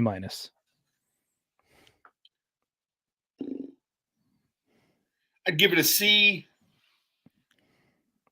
I think Meltzer will give it a 3 stars. I think the match was okay. I was lost on all the hard work that they did with the leg, and then Knight went outside, and then it was his turn, and nothing happened to his leg, and he's back to normal. I look at things like that. Somebody said they went to smoke during this match. Yeah, I agree. I think the match had to be on, but because let's face it, both guys, especially LA Knight, have been toting the road for the past year and needed and deserved to be on WrestleMania. So I thought it was okay. I thought it was okay. It didn't. To me, it's not a WrestleMania moment. It didn't stand out as one of the go-tos, but I thought it was okay for what it was. Yeah, Styles is always going to make somebody look good, though. I mean, Yeah. that's not that LA Knight's. I'm not saying LA Knight's not good, but yeah, No, Styles is going to take care of you. Yep. One of the best to ever do it. United States Championship match, man. Logan Paul versus Kevin Owens versus Randy Orton. You know I'm not a big triple threat guy. We talk about that every week. Yep. But I actually was excited about this match just because I liked obviously Randy Orton's one of the best ever, and Kevin Owens and Logan Paul actually had some good stuff going here. So Paul immediately slid out of the ring, telling Owens and Orton to fight. Instead, the challengers followed him outside and delivered punches and stomps before taking turns bouncing his head off the ring apron. I thought that was great, right?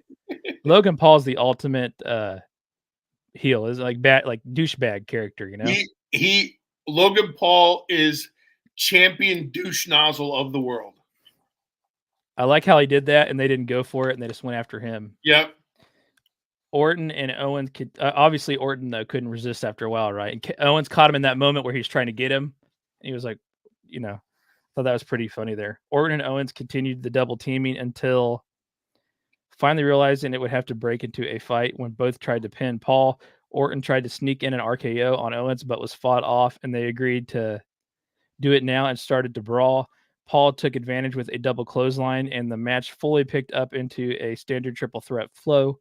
Paul eventually tried for a top rope superplex, but was countered by Owens into a huge power slam for a 2 count.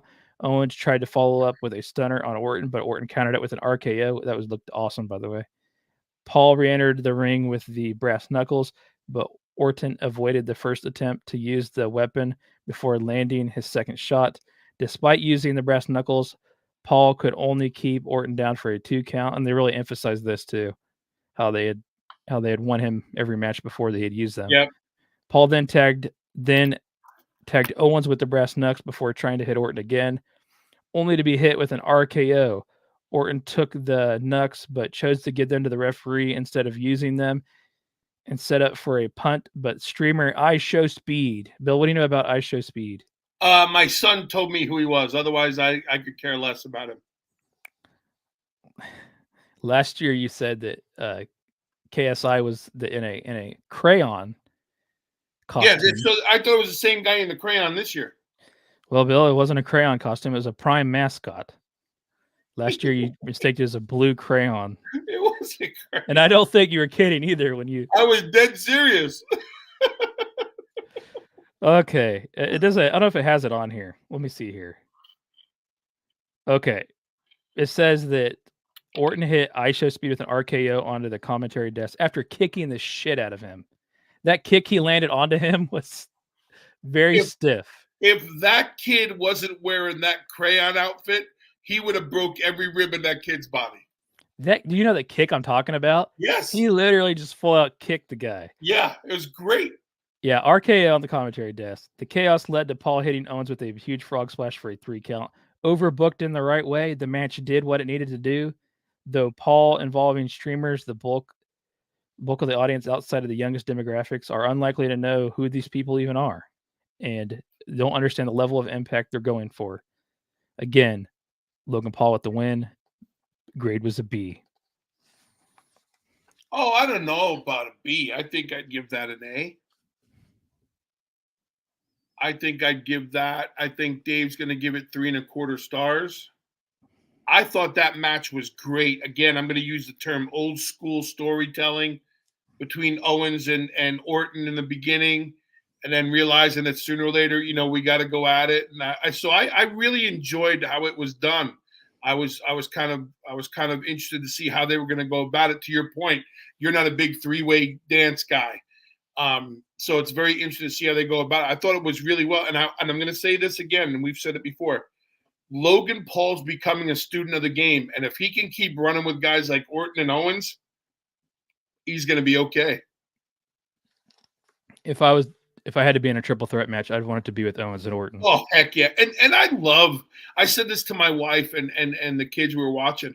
I love to see Randy having so much fun and just so much more. You can see that Randy now is just relaxed in what he's doing and he's just enjoying it. And he's still one of the best, if not the best at it. I mean, it was just a good segment. It was in the right spot. I think it delivered on all avenues, that match. I agree. I'm getting that vibe from the chat as well here as we're live. Cool. Yeah, it's nothing actually bad said about that at all that I can see. Yeah, a lot of people really, commenting really on good. it. Yeah, Randy Orton's having fun. Somebody said, yeah, you can tell. Yeah, for sure. No, I thought it was a little bit better in a B. I actually liked it. Yeah, I thought it was better than a B too. Next match I liked a lot, Bill. It was the WWE Women's Championship, Io Sky versus Bayley. Bayley hit a dive on Sky early in the match. It began to limp. Moments later, Sky took advantage, ramming Bayley's leg into the ring post and locking her in a modified single crab hanging off of the ring apron. Sky continued to keep the pressure on Bayley and her injured leg, at one point knocking her from the top rope where her leg was caught between the top rope and the middle turnbuckle. This led to Sky hitting a top rope moonsault onto Bayley, who was standing outside the ring. Bayley had to fight off a stiff offense from Sky, including a German suplex that landed Bayley very, very high on her neck. Bayley then blocked a moonsault by getting her injured leg up for the counter. Sky locked in a crossface before transitioning into an STF to again put pressure onto Bayley's leg, but Bayley survived before hitting the Bayley to Bayley for a 2 count. The two brawled before a big backbreaker and a moonsault by Sky, but Bayley kicked out before the referee counted to 3. Sky hit another moonsault and went for another, but Bayley rolled out of the way before Sky countered a rose plant. Bayley came back with a back suplex and an elbow drop before finally hitting the rose plant for the 3 count. The rose plant for the 3 count. I I never thought about being. I guess I don't even know the name of it. Rose Well, plant. I thought that was weird too because they were saying it, and if you know Bailey's history, you know it's been used and said at certain times, but it hasn't been a fixture, right? Yeah. So, it could have been established a little bit more better, bestest then, but Hey, what I want to take away from it though. So she gets the 3 count. The reviewer says really, really good stuff in this one, telling a story throughout the match before Bailey finally got her much deserved WrestleMania moment. A-. Big moment for Bailey here, Bill. You could feel that too. yeah, I'm a big EO fan. I'm a big Bailey fan. I have no critiques on it. The only thing that stuck out for me by this time in the night with this match is this was the third match of the evening where the leg has been the issue. And but that's just a side note. That's just the way like a coach or producer looks at it, right? That's not saying anything against the match. That was the only thing I was thinking of. Yeah, I firmly believe that this was Bailey's night. She deserved that moment. Workhorse, EO. I hope for EO's sake that she breaks out of that damage control thing and becomes the superstar she should be. Along the same lines as Asuka. But big fans of both those women. I thought they did a great match. Yeah, I really liked the match. I thought it was really good. Really did. What do you think Dave's going to give it? He's going to give that. He's going to show it love. 3 3/4 stars. Man, you're being rough tonight. I'm thinking like Dave. I'm not thinking like Bill. I'm thinking like Dave. What if that match was in the Tokyo Dome? 7.5 stars. 7.5. Just keeps getting higher, doesn't it? Yep. Bill, this leads us up to the big moment of the night, the undisputed WWE Universal Championship. A lot of words on that title.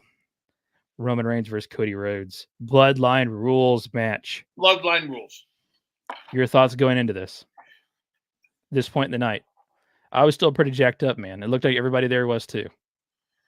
So on night one, by the time we got to like that main event part, I was a little bit like, well, maybe I'll DVR it. I'm doing this thing. I go, maybe it's a little long. Maybe I'll DVR it and watch it tomorrow. And I was convinced, no, you want to watch it now. By this time of the night, on night two, I was not. I was amped. I was ready to see where we were going here. I mean, this to me, the card of night two was put together perfectly to bring you to the point to be ready for this main event. I agree. As the arena filled with Cody chants, the two men slowly looked around before meeting in the center of the ring for a stare down. Rhodes locked Reigns up from behind but ate an elbow and was dropped seconds later by a shoulder block. Rhodes got rolling a bit before moving out of the way of Reigns' spear into the corner, sending Reigns shoulder first into the ring post.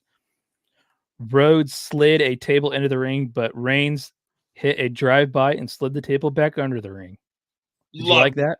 I loved it. I did too. It was like, oh no, they're not getting these out already, are they? Loved it. Nope.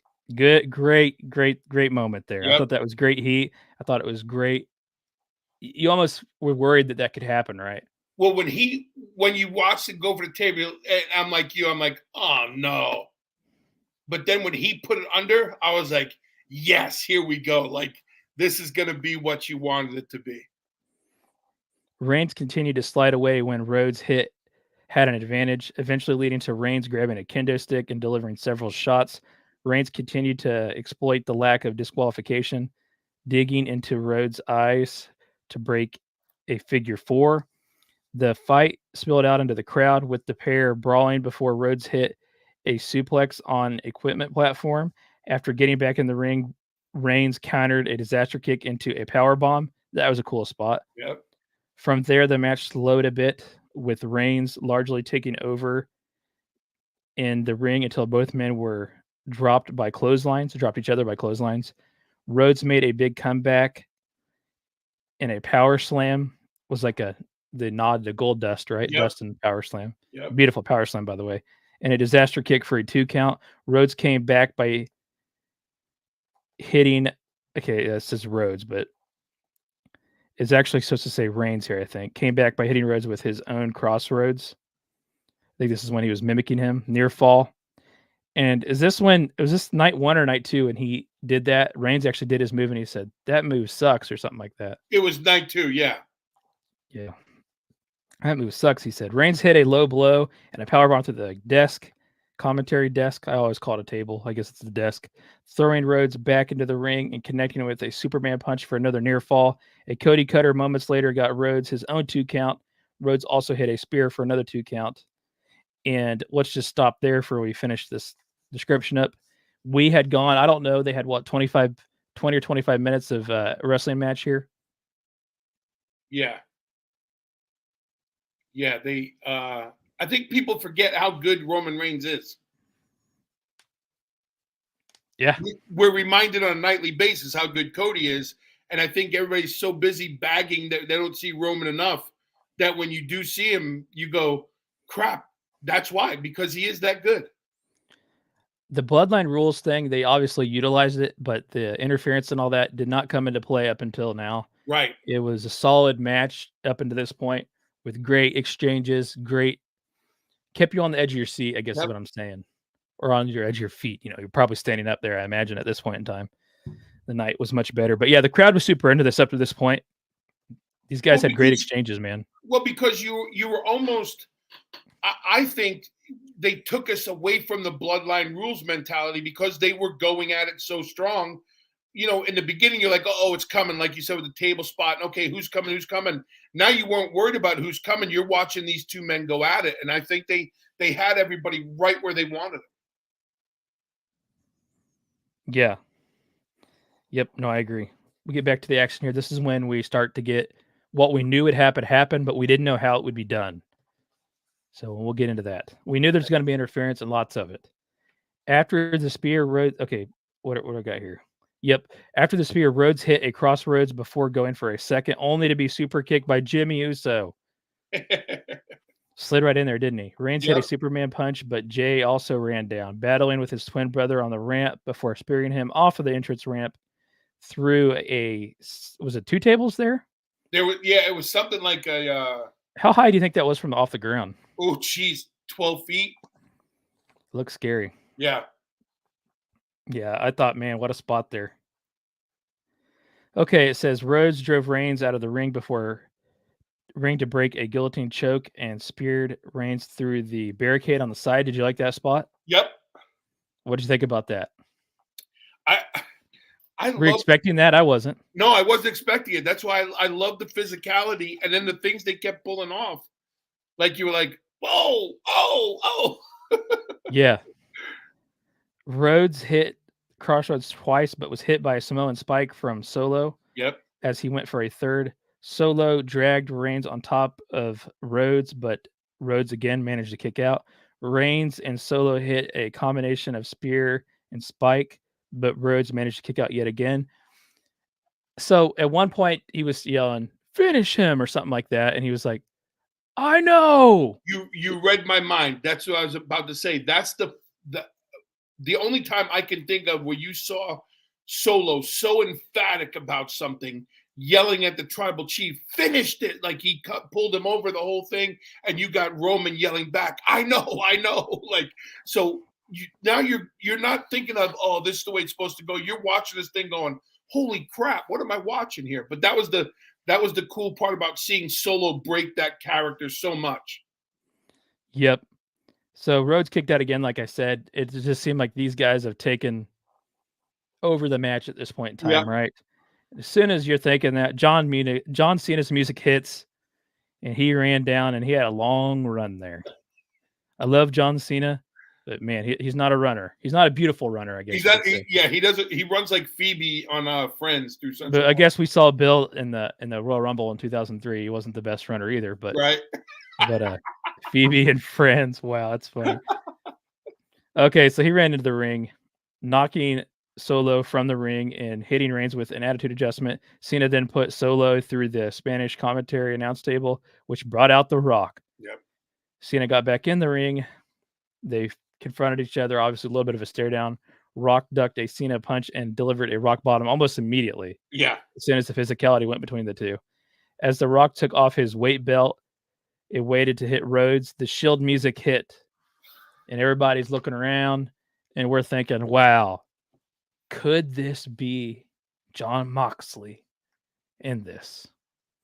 Well, I didn't think so. If they weren't going to show Dustin Rhodes, they probably weren't going to show Jon Moxley. Right? I bit hard. My son was saying to me, he goes, Dad, is he coming? Is Moxley there? I'm like, just be quiet and watch this. Camera here, unlike WWE, they really missed this spot here. Yeah. I feel like they didn't do a good job of showing him getting into the ring, coming out of the crowd. I get they want it to be like a surprise, but at some point you had to show him coming over the barricade. Yeah. There's a lot going on in this match, so I will not give them too much crap here. But it was awkward because as soon as Seth slid into the ring, he was hit with his chair. Right, he was going to go after The Rock. Reigns hit him with a Superman punch. Before Rock could do anything further, Undertaker's gong sounded and the lights went out. When they came back on, Undertaker was standing behind Rock, delivered a choke slam before disappearing after the lights went back on. Everybody had cleared out by here. I don't know if you realize that. Everybody got out of there, except for Rollins, right? Strategically, Rollins was still into the ring, I would say. Yeah. So, rather than attacking Rhodes, Reigns had this moment of truth here where you could see that he was looking at this chair onto the ground. He had a decision to make. Was he going to, and at this point, Rollins is actually getting up on his feet, slowly injured. Was he going to go after Rhodes or Rollins? Flashbacks of forever ago when Rollins turned on him. So what did he do? He wanted that revenge after all this dang time. So he delivered a loud, vicious chair shot to Seth Rollins' back as Seth Rollins fell face first into the ropes. I mean, neck and all. It's pretty crazy. Devastating chair shot. But this actually, Bill, was the downfall of Roman Reigns at this point in time. Would you agree with that? Yes. So, Rhodes countered a spear with a kick and delivered a trio of crossroads, then a 3 count to win the championship. This match was insanely overbooked, but in the best way possible. The opening stretch felt a bit long at some points because everybody knew at some point in time the interference was going to come out, and it felt like there was no way anything too meaningful could happen before that. It says that all the interference and all the moments made for a great ending to the match. Then obviously the ultimate ending was actually Rhodes finishing his story, grade A. So I disagree with the fact of someone saying it was overbooked. Overbooked means overthought. Overbooked means too many people were involved. We knew it was Bloodline rules. Yeah. We knew it was going to be the way it was.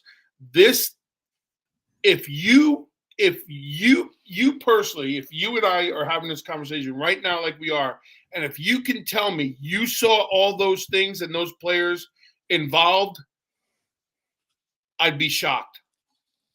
I was hooked. They had me, get me from the minute the Jimmy came in with the kick, and here we go.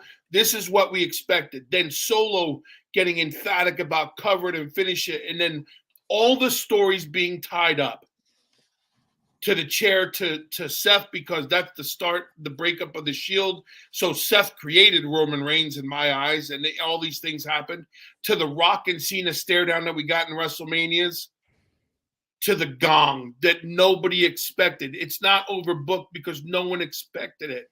Rock did his job. Everybody did his job. And at the end of the night, the schmaz did not cause anything. The end of the night, it was the two men that had to finish the story. It was up to Cody Rhodes and Roman Reigns, and it was done. To me, it was done perfectly. I didn't see one thing that was overbooked.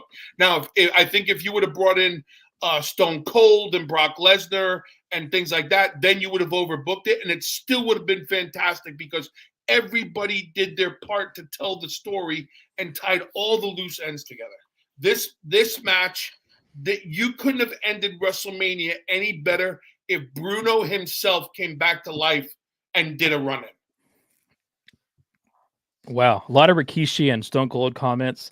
I will say though that for The Rock's sake, I don't know if I could handle Rikishi being the one standing behind him. But I guess he could have done it for The Rock once again. But I was not. I don't think that would have been. I'm not saying Rikishi shouldn't have been involved. I'm not saying that. I'm just saying he should have been the one in the Undertaker spot. I don't think. I think for me, as far as The Rock's rival, it came down between Stone Cold, Triple H, or the Undertaker. Right. Can't be Triple H. That would be silly, in my opinion, after the way everything was presented. Right. And maybe they couldn't get Stone Cold. I don't know. I certainly wasn't offended by Undertaker being there. No, I thought it was amazing swerve on the whole thing. Hats off to all those guys, particularly Cody and Roman and Seth and Dwayne. Let's guess Meltzer's. It's a 5-star match all day for me. You think this gets 5 stars from Meltzer? I think it might. Oh, I'm gonna have to say I don't know how it doesn't.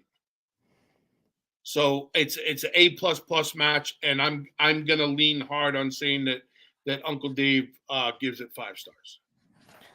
Let me tell you something. I've watched every WrestleMania. Never one in person though, like somebody in the chat, I think it's Rich has. So I can't say that.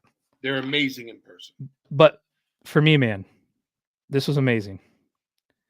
This felt, you could feel the passion.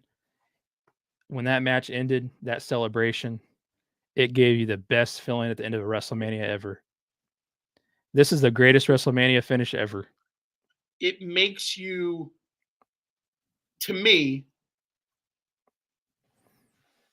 it makes me a fan all over again. And then this convinces me now to, if I wasn't convinced before, I knew every storyline. Hats off to the commentating team again, always. Let's talk about that. Let me cut you off there. Yeah. Best show Michael Cole's ever called. Jesus Christmas. What is he? 27 out of 40 WrestleManias? Was it that? Yeah, it's a lot, man. And yeah, people give Michael Cole a lot of crap. I'm not as hard on him, but dude, I don't think anybody can say anything bad about Michael Cole on this night.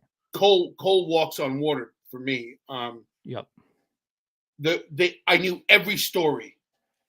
I knew everything. I knew every person from the 6-man that we didn't talk about really with the, with the AOP and all the. But I knew all the stories. I knew every person. I knew everything about the night, and the WrestleMania now made me go, I'm in. So I think for new fans that just caught the WrestleMania hype and wanted to hear it because The Rock was involved and Rock drew, more eyes on it, although WrestleMania was going to be WrestleMania regardless. But I think new fans are hooked. I think, and I say this as an old fan and a person who's done it, I'm hooked, man. They did such an amazing job, and I can't wait to see where they go, continuing just to weave these stories and bring back the story to make it make sense and lift people up. I thought it was a great 2 nights of wrestling, and I think it was exactly what the WWE needed, and at the right time they needed it. It was a great, and the emotions at the end, like I said, you have he brings up Bruce Pritchard, Triple H, everybody's in tears. Even Seth Rollins is ringside after this match has been over. Yeah. And he just looks like everything he has carried on his shoulders, all the pain that he is actually physically in, it's just all hitting him at this point in time. Yep. As he can't even stand. Yep. He's holding onto the ring apron with one hand and shaking Cody Rhodes with the other. What an amazing moment that was. I don't know if everybody picked up on that. You obviously saw the Triple H stuff. Everybody in the ring, Sammy, all the top baby faces in the ring lifting up Cody Rhodes for this moment. Yeah. His mom comes in the ring. He hands her the title. Amazing moment, man. His wife obviously Rennie there, but that Seth Rollins moment, I felt like a lot of people didn't realize how it was meaningful, man. It was meaningful. It meant something. Really, it was a really good 2 nights. I thoroughly I was entertained, and more importantly, like I say, for an old guy like me, I was super impressed. But I was definitely entertained. I enjoyed the whole Mania. Did you find yourself getting emotional? Oh yeah, yeah, Yeah. because they made me get invested. Like what's the old saying? Like if you can work a worker, you're doing your job. And I don't feel like I was worked over. I felt like I was brought into their stories, and it was really really strong stuff, man. I thought it was really well done. Hats off to everybody involved in that whole process. People in the chat saying they were in tears. People in the chat saying they felt like a kid again. What else did we see here? The most heartfelt moment in wrestling history, somebody said. Yeah, I mean, it was special, man. You could feel it there. Yeah, and I really feel like they came out and passed the torch. So we talked a lot about last year how Cody should have won that match. It feels extra special now, though, don't it? Yeah, thank goodness. Like it goes to show you, right? We're always like, we get to talk about it and we watch from the outside in and go, oh, if they would have done this, they would have done that. Thank goodness they didn't listen and cave into the pressure of people who wanted to see it on the first one. Thank goodness they took us on a ride for another 12 months and then delivered that performance. So hats off to Cody and to Roman and to Hunter for making it happen and standing his ground with it and all that stuff. So well done. The Rock involved helped. It did. Yes. Because I don't know if I could get that same fire again between Reigns and Rhodes. I mean, it was still there, right? Because of what happened last year, but The Rock being in it is just a whole other level for it. Was a different dynamic. It gave a chance for someone else to put some steam on it, from a different perspective. Really, that was the fear all along, because how do you get that back, right? Yeah. And they did. Amazing, man. We hit the 2-hour mark already, Bill. Wow. What a great show WrestleMania was, both nights. Yeah. Is that the best, or am I getting too extreme by saying that was the best ending to WrestleMania ever? I think it's subjective, right? Because if you look at the first WrestleMania, or you look at WrestleMania 3, right, when Hogan slammed Andre, right? That was the best finish to a WrestleMania ever up until that point. I think up until this point now, that might be the best WrestleMania ending ever. Going to be hard to say, now the creative part is, what do we do to top that, right? Like, what's next? So I think it's up to the men and women in the back who do it. But no, I don't think it's out of line to say that's the best finish to a WrestleMania ever. It's definitely a feel good. It was definitely amazing. The work was there. It didn't come out. There wasn't a celebration for no reason. It was a celebration for reason. Right. Amazing moment for Cody. You can't state that enough. Well deserved. Yeah. For everything he's done, betting on himself, leaving, coming back after starting AEW, obviously kind of I don't want to say rebranding himself, but almost re-solidifying the belief in himself. And taking a huge step in believing that when he came back, they were going to do their part that they said they were going to do and give him that opportunity. So it's kudos to both the corporation and to the players.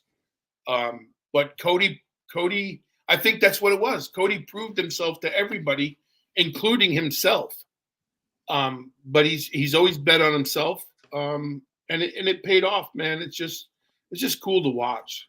Wrestlers don't run. Rich said wrestlers don't run to the ring for nothing. When someone wins, that made it even more wow. Yeah, it was awesome. And like that Sting moment, didn't it?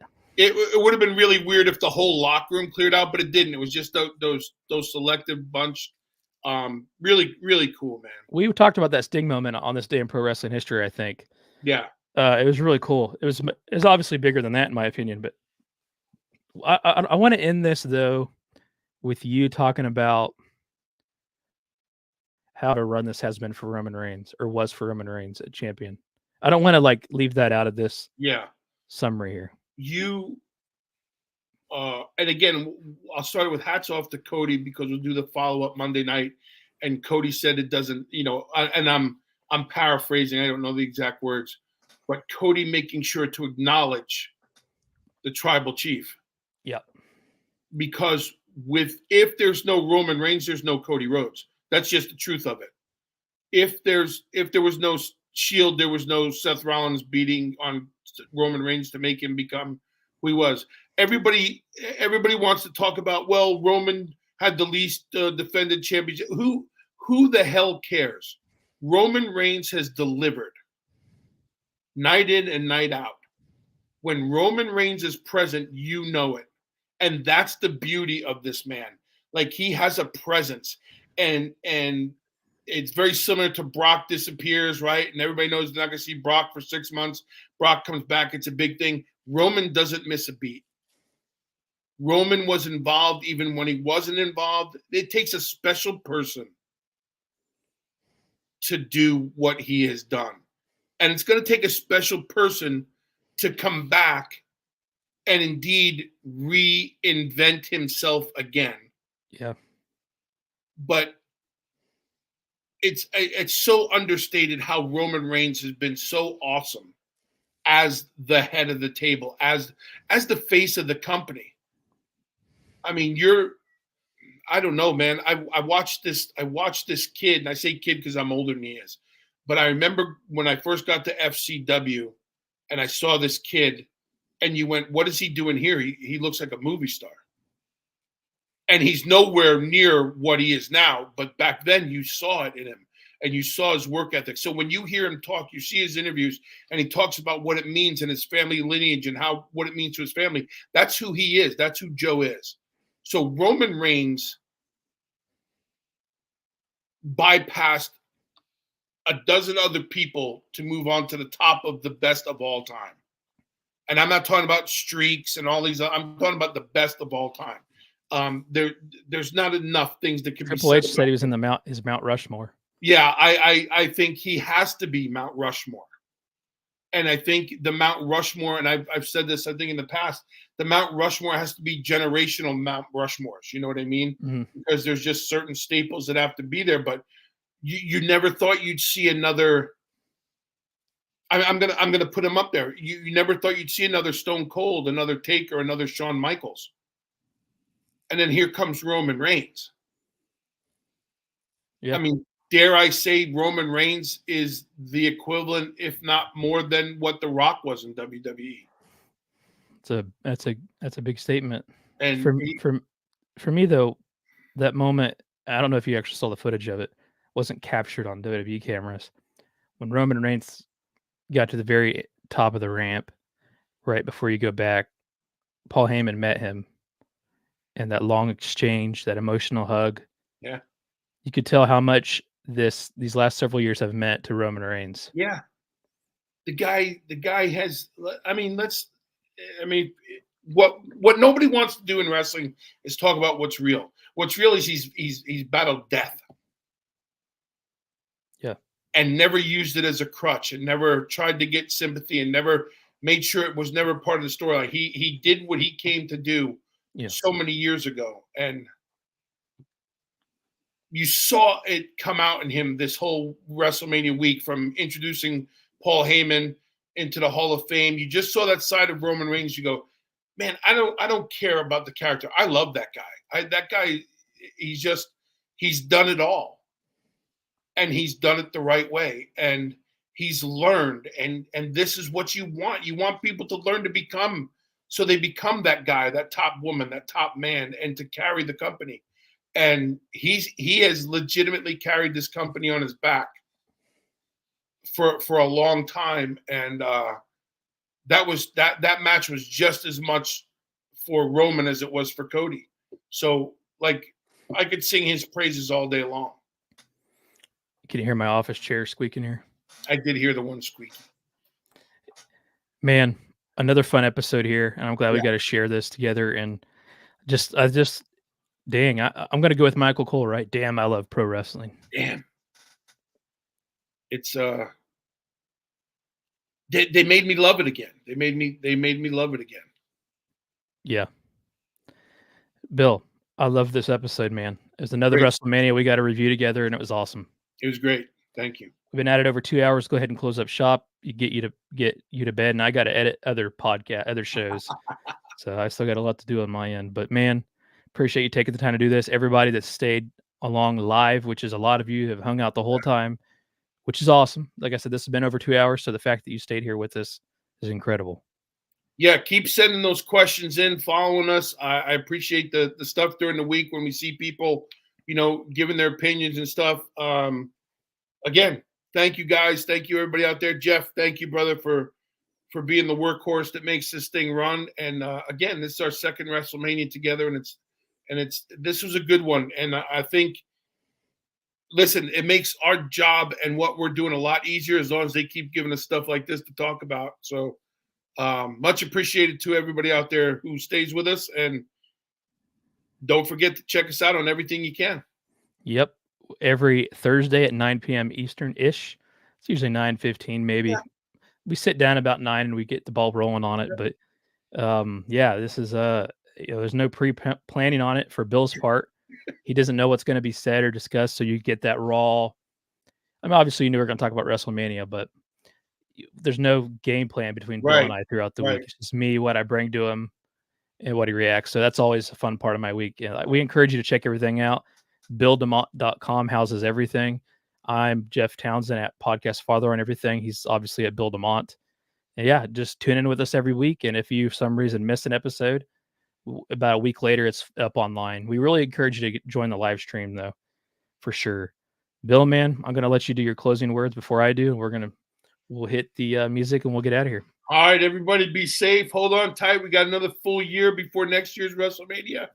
Do what you say what you mean what you do. And keep being you and keep being great.